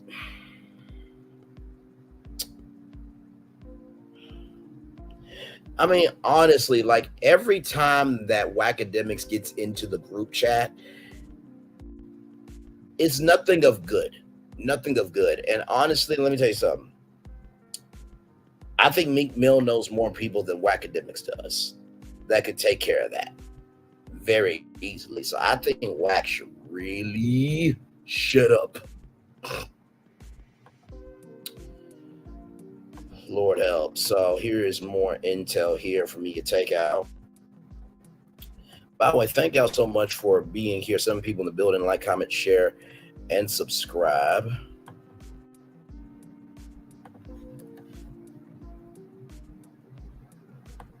$13 likes. Thank y'all so much. I appreciate y'all very, very much. Let's see more explosive details from Diddy lawsuit involving Meek Mill and Usher. Diddy's currently locked in one of the most explosive lawsuits of 2024. A male producer claims that Diddy sexually harassed him and tried to groom him into having a gay relationship with the former billionaire via takeout learned. The lawsuit lawsuit alleges that other celebrities were involved, including Diddy's girlfriend, Young Miami, Cuban Gooding Jr., and Love and Hip Hop star Stevie J. But the lawsuit also made some explosive claims that about Diddy's alleged other male lovers and alleged gay activities. Media Takeout got its hands on the lawsuit and is explosive. In the lawsuit, Media Takeout learned that the plaintiff claims that Diddy tried to groom the male producer by showing him allegedly gay videos showing Love and Hip Hop star Stevie J allegedly penetrating a man. The producer claims that Diddy did this to ease the producer's anxiety of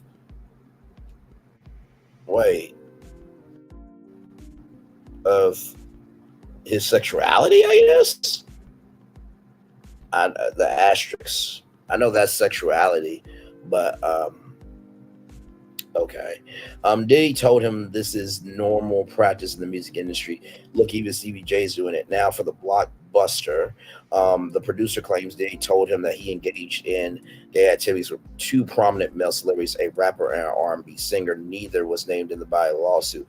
Mr. Combs went so as far to share a video of Stevie J anally penetrating Caucasian male without condoms. So I think that's what that was. This part right here. I think that's what that was. This was done to ease Mr. Jones' anxiety concerning homosexuality. According to Mr. Combs, this is a normal practice in the music industry. What?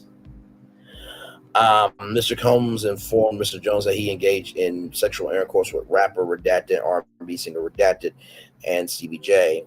Mr. Combs promised to make sure that Mr. Jones wins Producer of the Year at the Grammys if he engaged in homosexuality. I don't know how you can promise that, because the Academy is a committee and a organization formed of many members in the music industry. So, listen, Diddy could probably have more pull than Braylon Lee, but for him to win it just based off of an order, that's probably not going to happen. The following screenshots are the video of Stevie J anally penetrating a Caucasian male that Mr. Combs provided to Mr. Jones. Let me take out this of digging. There are a couple interesting footnotes. The plaintiff's lawyers put a footnote to both the rapper and R&B singer named in the lawsuit and gave some pretty good descriptions of each. The footnote described the rapper as a Philadelphia rapper who dated Nicki Minaj. Media Takeout concluded an exhaustive search of Nicki Minaj's public dating history, and the only person who fits its description is Meek Mill. A separate footnote described the R&B singer saying he performed at the Super Bowl and had a successful Vegas residency. Really? The Super Bowl was the thing that gave it away. Sounds like to us she's talking about Usher. That this writer is in possession of the video and provide a copy of it to the court. So that's Rod Jones, I think, is the writer that's in possession of it. The allegations in the lawsuit have not been proven. Indeed, his legal team is fighting back, saying that it's all complete lies. So, speaking of more things here. So here's more about Tiffany Red here.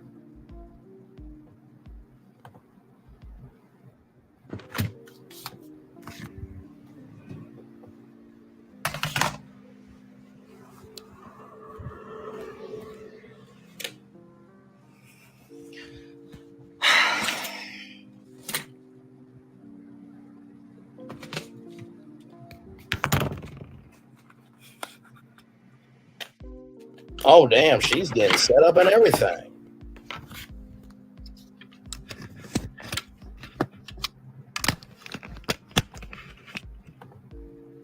Hello. My heart is pounding. Can y'all hear me?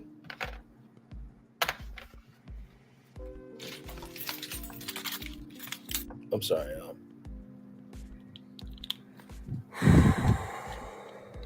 So I guess this is her with her video of saying everything that she said, with what she had to say there.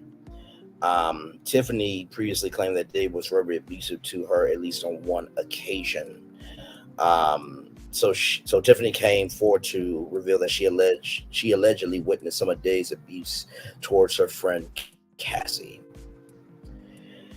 And then, of course, as y'all know, Wackadoodle Mix and Young Miami have been having a feud for a while now. So right here, it's Young Miami's fault that Diddy is back in the news. I'm sorry, but Diddy's been in the news since that lawsuit with Cassie Academics.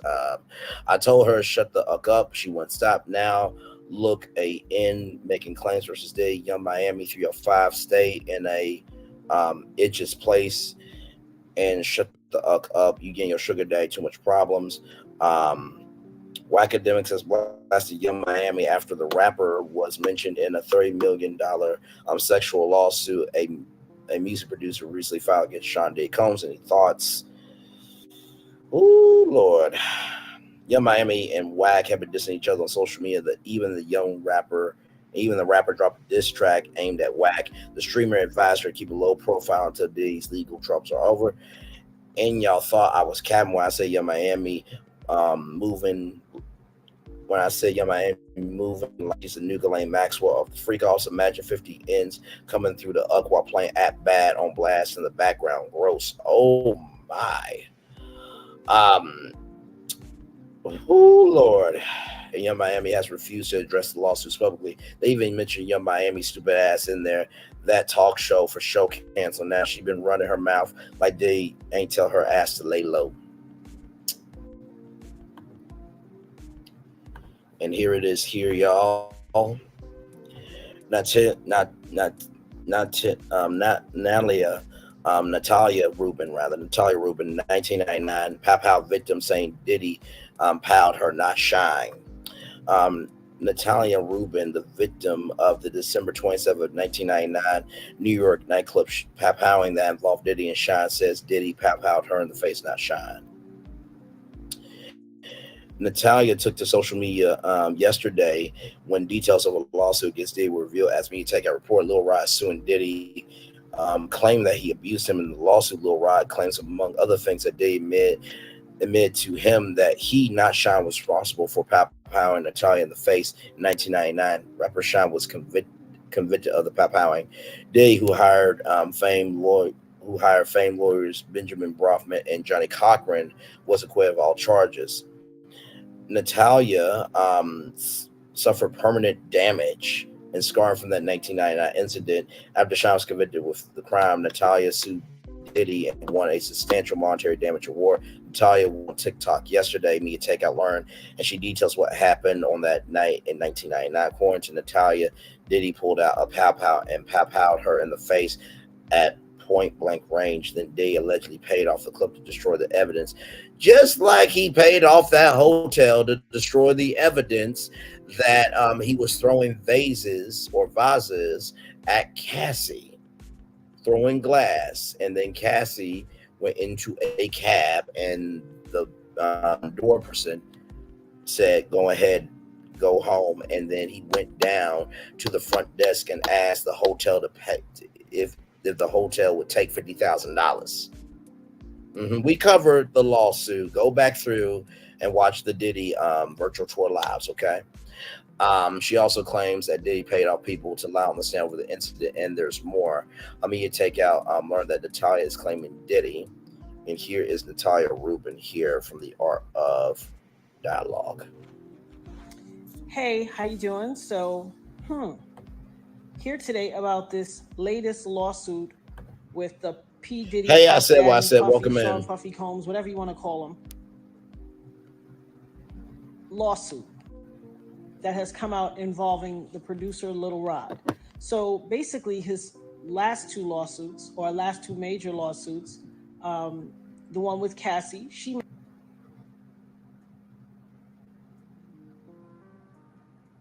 made mention that Puffy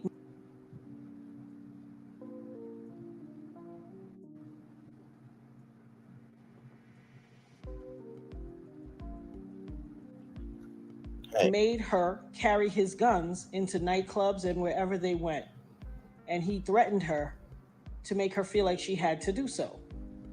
And while there were lots of things of importance, that stood out to me. And I'm going to tell you why.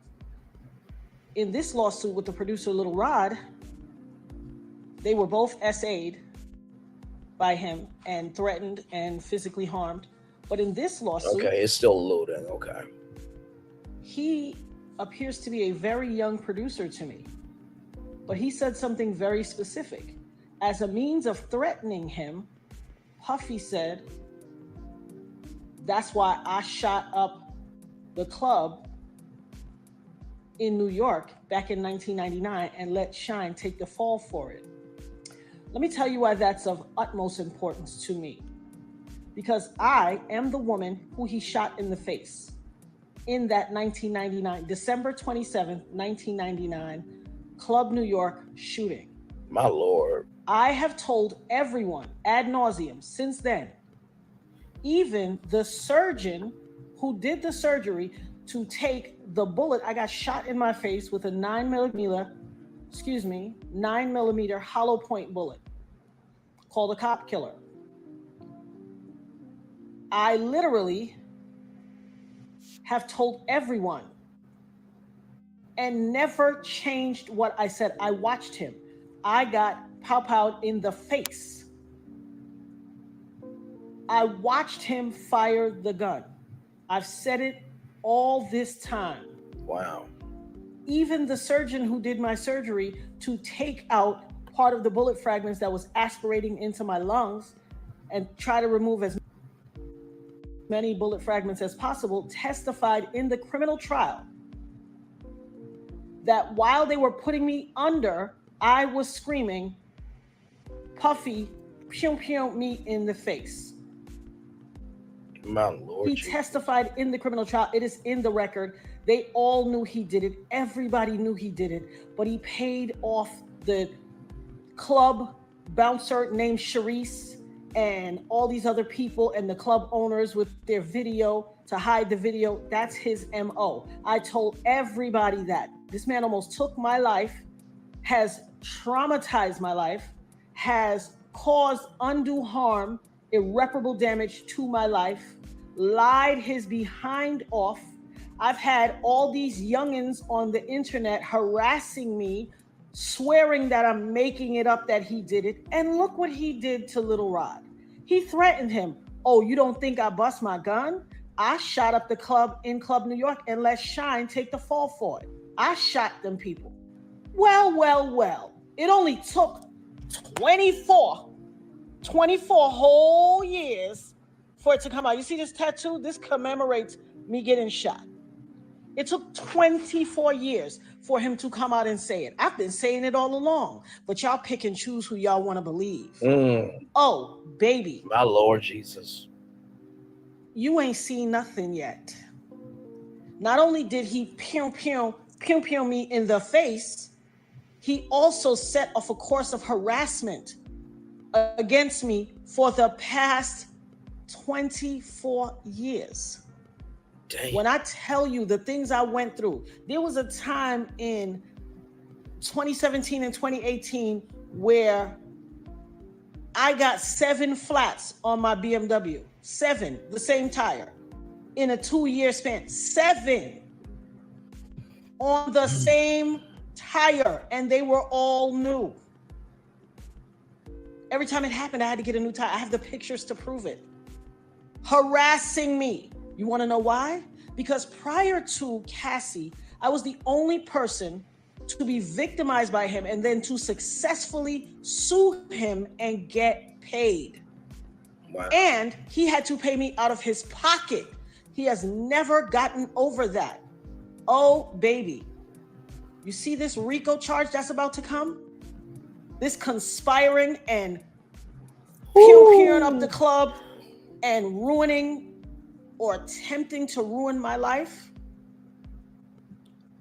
As God as my witness, I will not stop until you suffer every single iota of punishment, until I have every second of recompense that you took from me. For every tear that I had to cry or my children had to cry, I am going to get $1 million back from you.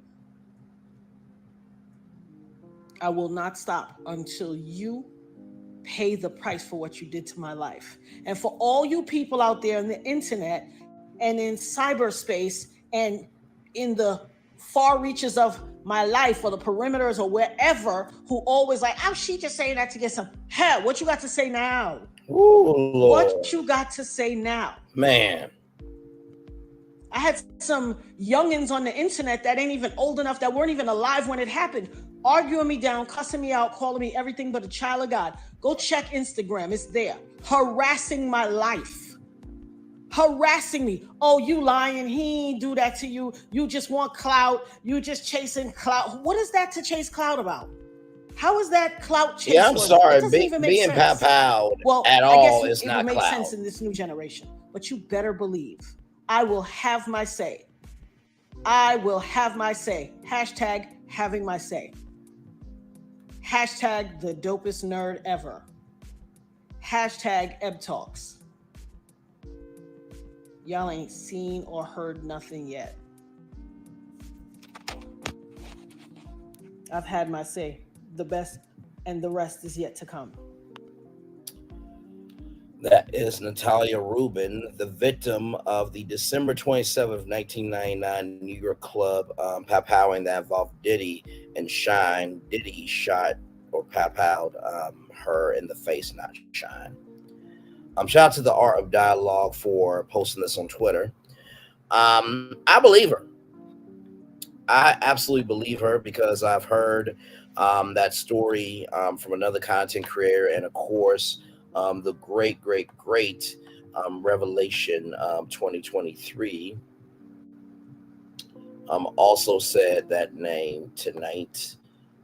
Right here, Shine, right there, Shine. Lord help me. Diddy set up Cassie by making her carry her weapons. In any case he will involve Cassie. That part, that is very, very true. I said what I said. We covered that in the extensive lawsuit there. Y'all, trying to make sure I go through each and all of these things here. Let me see something with Tiffany Red. Just want to make sure of something. Like, comment, share, and subscribe. Glad to have all of you here. We are live. I'm breaking down Diddy.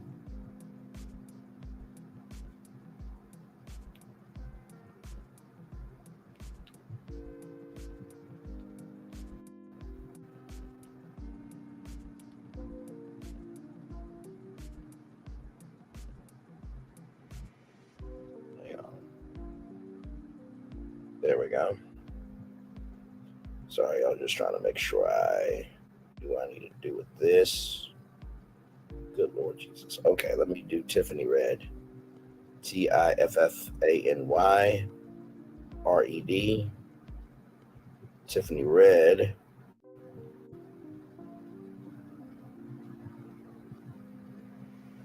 Okay, it's like 10 minutes and 57 seconds. Okay, we can do that. That's fine. Because here's the thing, right? At the beginning, middle, end of the day, truth is truth. Even if you may not believe it's their truth. So I am showcasing anything and everything. So y'all give me one moment as I pull up Tiffany Red's video that she did.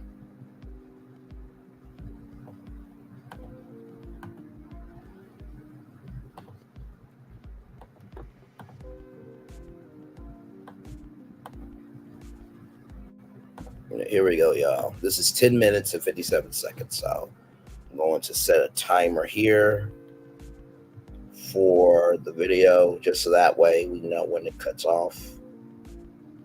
Clock. Timer. 10 minutes.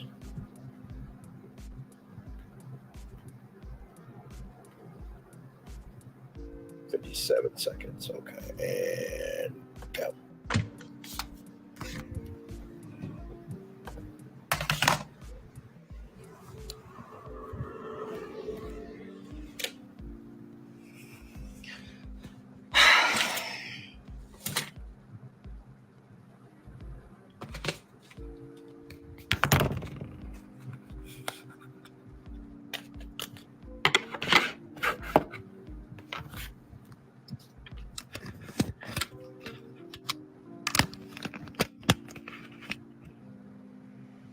Hello. My heart is pounding. Can y'all hear me?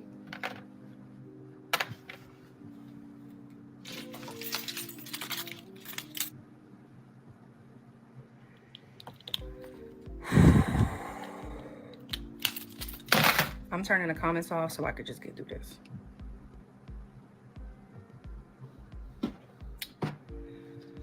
So, obviously, y'all know what's going on. There's a lot going on in the news. There's a new lawsuit filed yesterday by Rodney Jones against Sean Diddy Combs and countless other people. And I've gotten a lot of media requests. I've gotten a lot of DMs from the community. I've gotten a lot of questions. And so I thought I would just share it here because I don't plan on doing any interviews. I don't plan on doing any, I don't want to. I'm exhausted with this because I've been dealing with this behind the scenes. And that's fair. Since December for myself. Oh, it was filed yesterday. Sorry. One of my friends just texted me because she's watching. It was filed yesterday. And so I just thought I'd let the cat out the bag because I just can't take it anymore and I'm tired of carrying this. I am suing Sean Combs too. I'm suing Sean Combs. I'm suing Interscope Records. I'm suing Bad Boy Entertainment. I'm suing Epic Records. And I don't know who else. I don't know if my lawyer is saying there's anybody else that's in there, but those are the people that I am suing. I am suing for tortious interference, for all of the work that I have done that has been fucked because of all of this. Fucked. Let me put I'm back. Was putting my phone on Do Not Disturb. My work was fucked. It was derailed. I spent years working with Cassie. Years. The music is incredible. It's all fucked now. It's got all this nastiness all over it. I can't tell you what I felt like when I found out this is what was going on. I can't tell you what I felt like when I found out that my music was playing in the background, that the reason why this nigga called me emotional singing bitch is because he was listening to a demo of me singing while he was doing God knows what with my fucking friend. I have been dealing with this shit since 2015. This has been some of the most traumatizing and terrifying moments in my fucking life. And to watch the world cackle and joke and people sending memes back and forth and all y'all in my DMs like, Tiff, did you see this? Like I'm fucking blind. Like I didn't just sit on NBC and speak with Chloe about my experiences. Are y'all fucking kidding me? So cat's out the bag. I'm suing too. That's why I haven't been answering your questions. You want to know why I haven't been in LA? You want to know why Tiffany Red is not outside doing 100%er activations? Because I don't feel safe. Wow. That's why. Because I don't want to endanger my team, the people around me. LA? Are you kidding? New York? Are you kidding? How is it safe for me the moment that I speak up?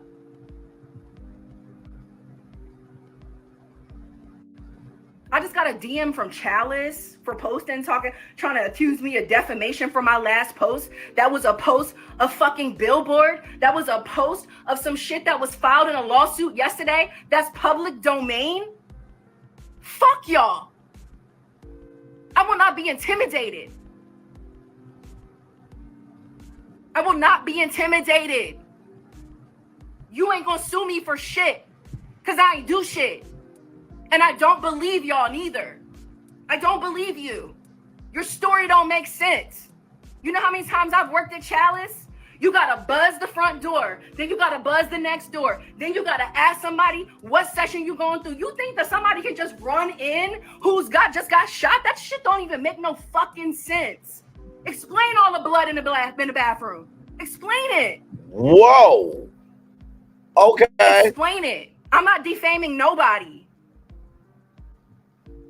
Wow. Okay. All the media that's reaching out, stop reaching out to me. I'm not doing no interviews about Puff. I'm exhausted with talking about Puff. I've been talking about Puff since the end of last year. I'm sick of it. This is not my life. This is not the shit. I didn't do none of this shit. But now I'm stuck in this fuck shit. Supposed to not say shit. Fuck that. Fuck that. Because I didn't do nothing but fucking write records that are fucking incredible. That are fucking incredible. And what did these niggas do? Waste my fucking time. Waste my talents. Throw me away. And y'all expect me to be fucking quiet? You want an interview? This is my life. In real life. That's Lil Rod's life. In real life. That's Cassie's life. In real life. And all this shit y'all doing on the internet is putting everybody in danger. I'm not outside because it's dangerous. You tell me who else gets to be accused of all kind of this kind of shit that ain't gonna get picked up and be in jail already? That's facts. What did George Floyd die for? Some fake ass money. That's all it took. And all of this nigga still outside. And y'all want me to come to meetings? Y'all want me to go do shit? Are you fucking serious? This is not a drill. This is real. This is real life. I'm exhausted with this shit, y'all. I am exhausted with this shit. And I'm so hurt. And I'm so sad. I can't believe I'm about to cry on the internet. But I'm so hurt and I'm so sad because for the last 4 years, all I've been trying to do is make this shit better. This is the reason why I quit. Y'all ask me why I don't write songs anymore. This is why. This shit has made me want to kill myself. I'm fighting suicidal ideations as we speak because this is no way to live.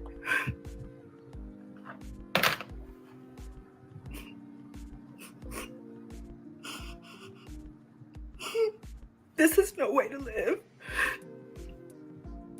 I just wanted to do records. I just wanted to write songs. I did not sign up for this shit. I was not raised like this. I don't want to do the drugs. I don't want to fuck. You want to know why I don't got a bunch of hits for all y'all that are like, she ain't got no hits? Them hits was behind me laying on my back, bitch. That's why I don't got them records. Because I'm not willing to get fucked. Because I got a daddy that'll hurt you. And I care about my family. So I'm not going to put my family in that position. So I quit. The thing I love. The thing I'm amazing at. The thing that God blessed me with.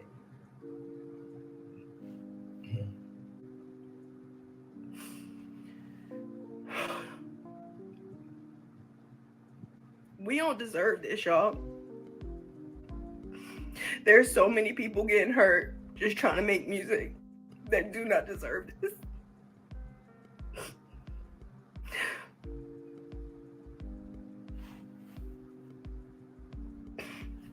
So there you have it.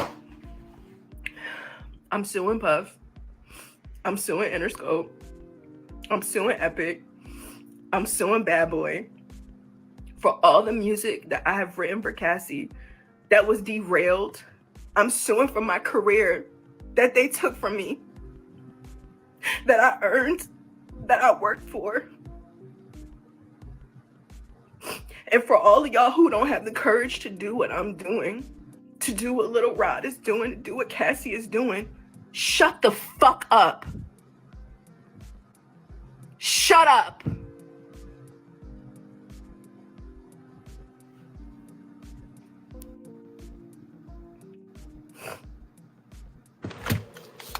All right, y'all. That was Tiffany Red's Truth. Woo! All right. So that was a lot. I definitely felt her pain through that. I don't know if you did. You know, the thing I think stands out to me is that, you know, heavy is that wears the crown.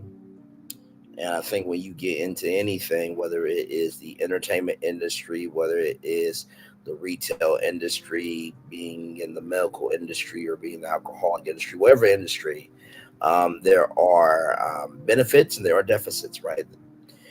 And I feel that there's a lot of things that when you're in the industry, you can't really say out loud because some people don't want the truth to be said, because they know that the truth that they did was too much for it to ever be done. And so they try to silence it. So,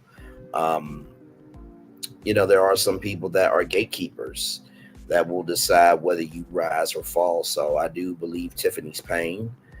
I'm not just saying that to say that either. You know, social media is a powerful tool and a dangerous weapon, as we all know.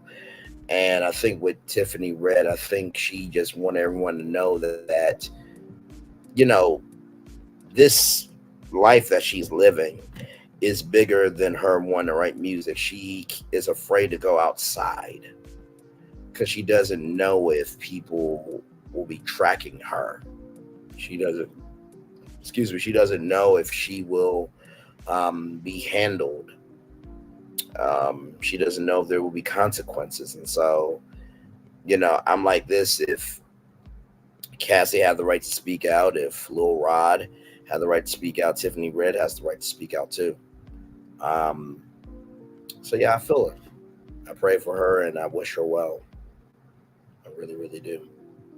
And whoever this person was who was 17 years old, who will have to come forward,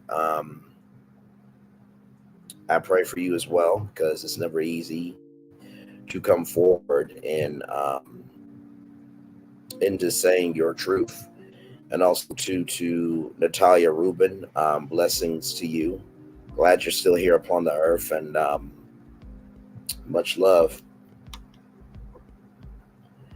So this is why I had to do this live in this particular way, because it was just one thing after another, and it was just,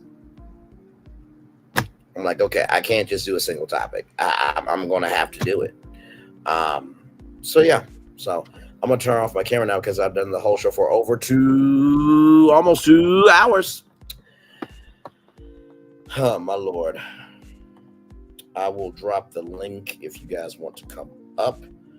I know that this was a very heavy edition of Virtual Tour Live on a Saturday night. You know, I'm going to use Saturday night from time to time to go in depth on some things that maybe we won't get to on Virtual Tour Live, because maybe the topic is, you know, too big to be just a singular topic on Virtual Tour Live. But I definitely want to make sure that whatever is going on in the culture, we talk about it honestly, openly, and sincerely. You know, I mean, everybody's stories that I showcased tonight, I let the video play in full, because that is their truth. So yeah.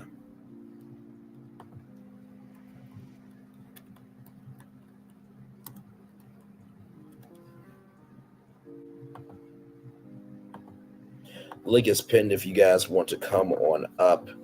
And by the way, I want to thank y'all so much for 1,842 subscribers. Much love to each and every one of you. I receive, embrace, and accept the love, the support, and the generosity that you guys give me by taking time out of your life to come hang out with me for whatever we go on tour about. From the bottom of my heart, the depths of my soul, the foundation of my being, there's not enough words to say thank you. So, woo, we've been on the highways and byways of the possibilities of what can be of this virtual tour live for 1 hour, 59 minutes, and 55 seconds. About to be hashtag 2 hours. We've been live on tour tonight. Y'all, this is just the beginning. Of course, I will keep y'all updated with anything and everything going on with Diddy. You know what I mean? So it's quite a lot. And yeah. So it's if it's not one thing, it's another, y'all. It really is.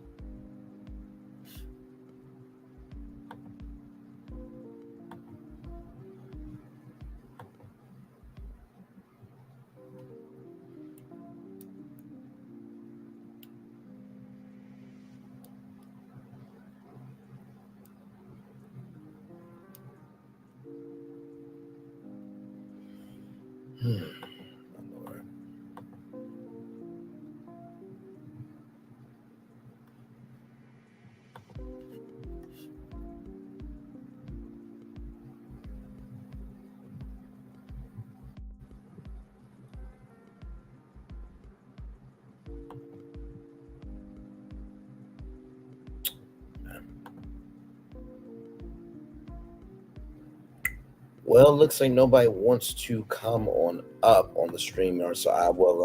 I'll go ahead and do with the daily motivator because this one was a very heavy live.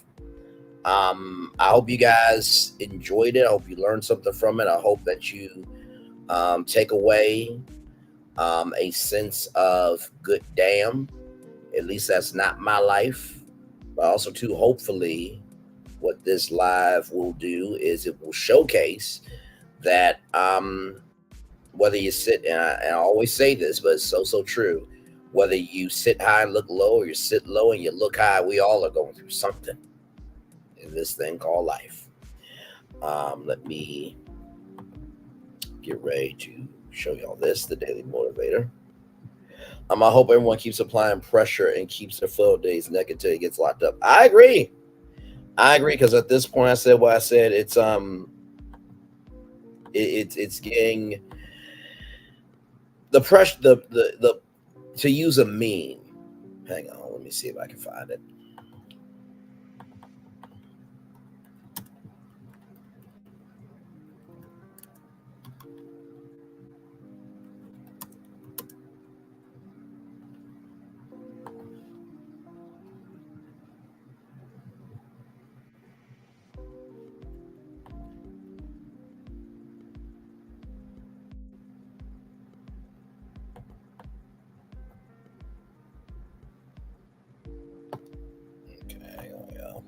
Because this is the only thing I can think of here.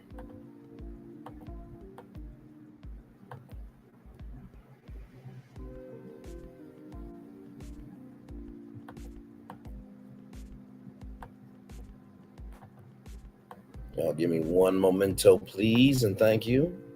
He's been getting away with doing ish for people far too long. I agree. I mean, honestly, and you know what? Here's the thing. As a celebrity, I can only imagine what you go through, everybody wanting something from you, this, that, and the third, but it's never been this much pressure on one celebrity. So here we go. Wow. The pressure is getting worse. Hey, the guys are giving up and the ladies are whipping. I mean, what more needs to be said? Woo, man. I hope y'all enjoyed this live. I hope I did my job to give you anything and everything accordingly, responsibly, and accurately as I can up to the date of this live. Listen, what I couldn't think of anything else. I could not think of anything else except that meme. Couldn't think of anything else. So, listen. But no, I mean, here's the thing, right? With Virtual Tour Live, I always say this. We cover the mess of the impossible, we cover the rise of the possible. Higher is waiting, low is available, but either way, we are live on tour. I try my very best when I put together these shows to make sure that there is conversation, comedy, and heart in each thing. And sometimes that formula works, and sometimes all the show needs is just soul. So I hope that you guys have felt the soul of this live, that you felt the heart, you felt the intentionality, you felt the heaviness of the reality of what's happening out here. So it's time for the Daily Motivator for Saturday, March 2nd, 2024. I shall give you a great secret, my friend. Do not wait for the last day of judgment. It takes place every day. Wow. Albert Camus. I shall tell you a great secret, my friend. Do not wait for the last judgment. It takes place every day. Quite powerful words from Albert Camus. It's time for the Daily Motivator for Saturday, March 2nd, 2024. Good work to do. You'll find great satisfaction in assessing what exists, what's available, and improving upon it. You're able to render a wide variety of objects and situations more beautiful, more useful, more accessible, understandable, and enjoyable. Not everything is in need of such transformation, yet there's always something in your world that is. You have the opportunity to appreciate and to be thankful for all the goodness that surrounds you. And on top of that, each day you have the opportunity to refine and expand on that goodness. What's broken can be made to work again. What exists only as a good idea can be brought into beneficial reality. What's already valuable, you can make even more valuable. What has been lost, tarnished, or underappreciated, you can bring back to prominence, beauty, and usefulness. The opportunities are many. They are all around. Seek to humbly make something better with your attention and effort, and you'll have no shortage of good work to do. Ralph Morrison. Woo, good work to do, huh? Let's talk about it. Man, not everything is in need of such transformation, that yet there's always something in your world that is. I feel that the greatest transformation is self. Sure, if you are a parent, you want to transform your kids to be better. Sure, if you're a coworker, you want to transform your workplace to be better. Sure, if you're a member of your community trying to bring unity to community, you want that to be better. But none of that will ever transform if you don't do the good work in you. That's one. Number two, with good work to do, the biggest word in good work to do is do. You have to do the work. And the work that you're doing is not going to be easy. And it's not going to be easy because emotionally, you don't want to do it. Mentally, you don't know how you're going to navigate. And finally, good Lord Jesus, when you wake up in the world today, you don't even know if you're going to be accepted. But you have to do the work. You have to do the work. You have to do the work. And finally, what's already valuable, you can make even more valuable. What's been lost, tarnished, or underappreciated, you can bring back to prominence, beauty, and usefulness. Sometimes that is true, and sometimes it's not true. Sometimes some things need to be left where they are because that was a period in time. But somehow you can use your voice, your soul and your resources to give things a little shine, to bring out the beauty that was already there, then do it. But trust me, if there's no shine in what you're trying to shine, leave it where it's at, because it probably didn't have no shine in the first place. With that being said, it's time for the best outro on YouTube, if I do say so myself. Know what you do and do what you know. Never say you weren't born special, because you were always born a blessing. And trust, you may not be where you want to be, but by the end of it, you'll be where you need to be. Do what you've been chosen to do. Why? It's one thing to call yourself. It's nothing to be chosen. One love, much love, all love. I have spent time with you. You have spent time with me. And hopefully by spending time together, we're also to be great together. And always remember, whether you're doing radio, television, YouTube, living your best life, or you are just trying to understand how to navigate water that is a little bit heavy with the rapids, and you're trying to find your emotion in the water, make sure the replay is not just for you to watch it, not just for you to listen to it, but for you to want to experience it again. I love you. I value, I embrace you all. Always remember, when we receive love, you got to give it. When we receive love, you got to give it. When we receive love, you got to give it. Whatever obstacles you have overcome, whatever successes you have achieved, I'm extremely proud of you on this particular day. But if no one else is proud of you on this particular day, be proud of your damn self. And finally, y'all,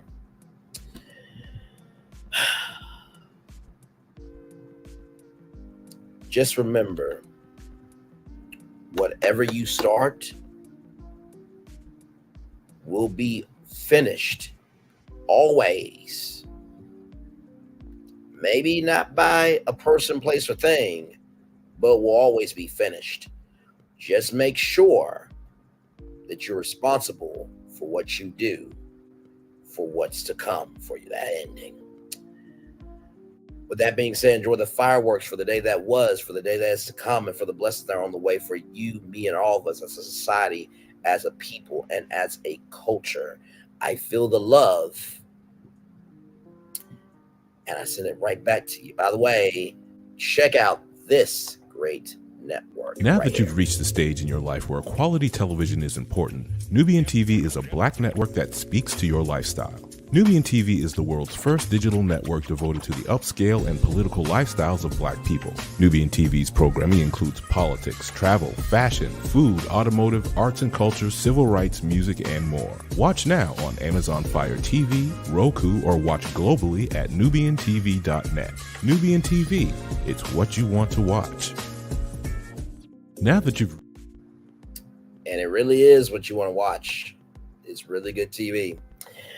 And, you know, as I'm here for just a brief moment, you know, I've come to realize that this show, honestly, you know, when I first started Virtual Tour Live, I didn't know what it was going to be, honestly. I thought that, hey, guess what? I'd, you know, do these Virtual Tour pit stops.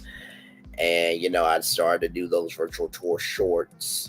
And, you know, I think the shorts will be coming in time, because I have a lot of lives that a lot of shorts can be made. So the shorts will be coming in time, but when it's supposed to.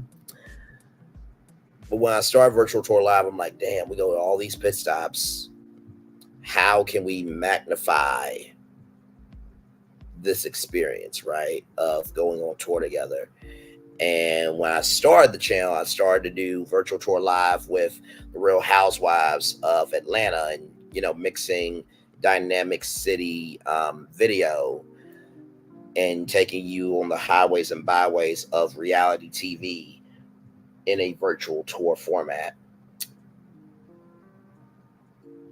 At first, this was just Virtual Tour Live, just going on tour live virtually with all of you on the highways and byways, the possibilities of what can be. But now I feel like Virtual Tour Live has become a talk show. It's become a reality show. It's become a docuseries. It's become a outlet for a lot of you. It's become, you know, some cultural therapy to talk about things that matter. I think for some of you, it is a well of hope. And for some of you, I think it is a place to fall. I didn't know that all those things would come about doing virtual tour live. It's funny because I said on my community wall on YouTube, right here on this platform, I said, and I quote, by the way, that content creator of Braxton Family Values, SHONTEAKOGNON for the Braxton Family Values clip. I saw that today. I thought it was absolutely amazing. On my community wall, I said, and I quote, hey, everybody. We had a great show this morning. Is some things being added right now, or edited. I'm going to say edited right now in the video, and we'll be back up soon. We had a great time in the diversity, what we do over here. I think it's different than anybody in the sector, and I'm proud to claim that, and we'll continue to showcase diversity for sure. See you all tonight at 6 p.m. Eastern. At first, I didn't really know if my diversity was being heard, seen, or embraced, but I can clearly see now that not just this sector, Love Marriage Huntsville, not just Black YouTube, but I think social media has been looking for a platform like this for a while. Little did I know I was going to be the person to create it, produce it, and distribute it, and host it, and maintain the platform. But you don't have to wait to impact the world. Your life is a platform. How you use it, or utilize it rather, because anybody can use something, it takes somebody to utilize it, is all up to you. I don't know who needed to hear that. But if you heard it, if you embrace it and you receive it, I hope you take that, run with it, and go to the higher that's waiting for you. Like I said, enjoy the fireworks for the day that was, for the day that's to come, and for the blessings that are on the way for you, me, and all of us as a society, as a people, as a culture. One love, much love, all love. I feel the love. I send it right back to you. Good night, everybody. Love y'all. Bye-bye.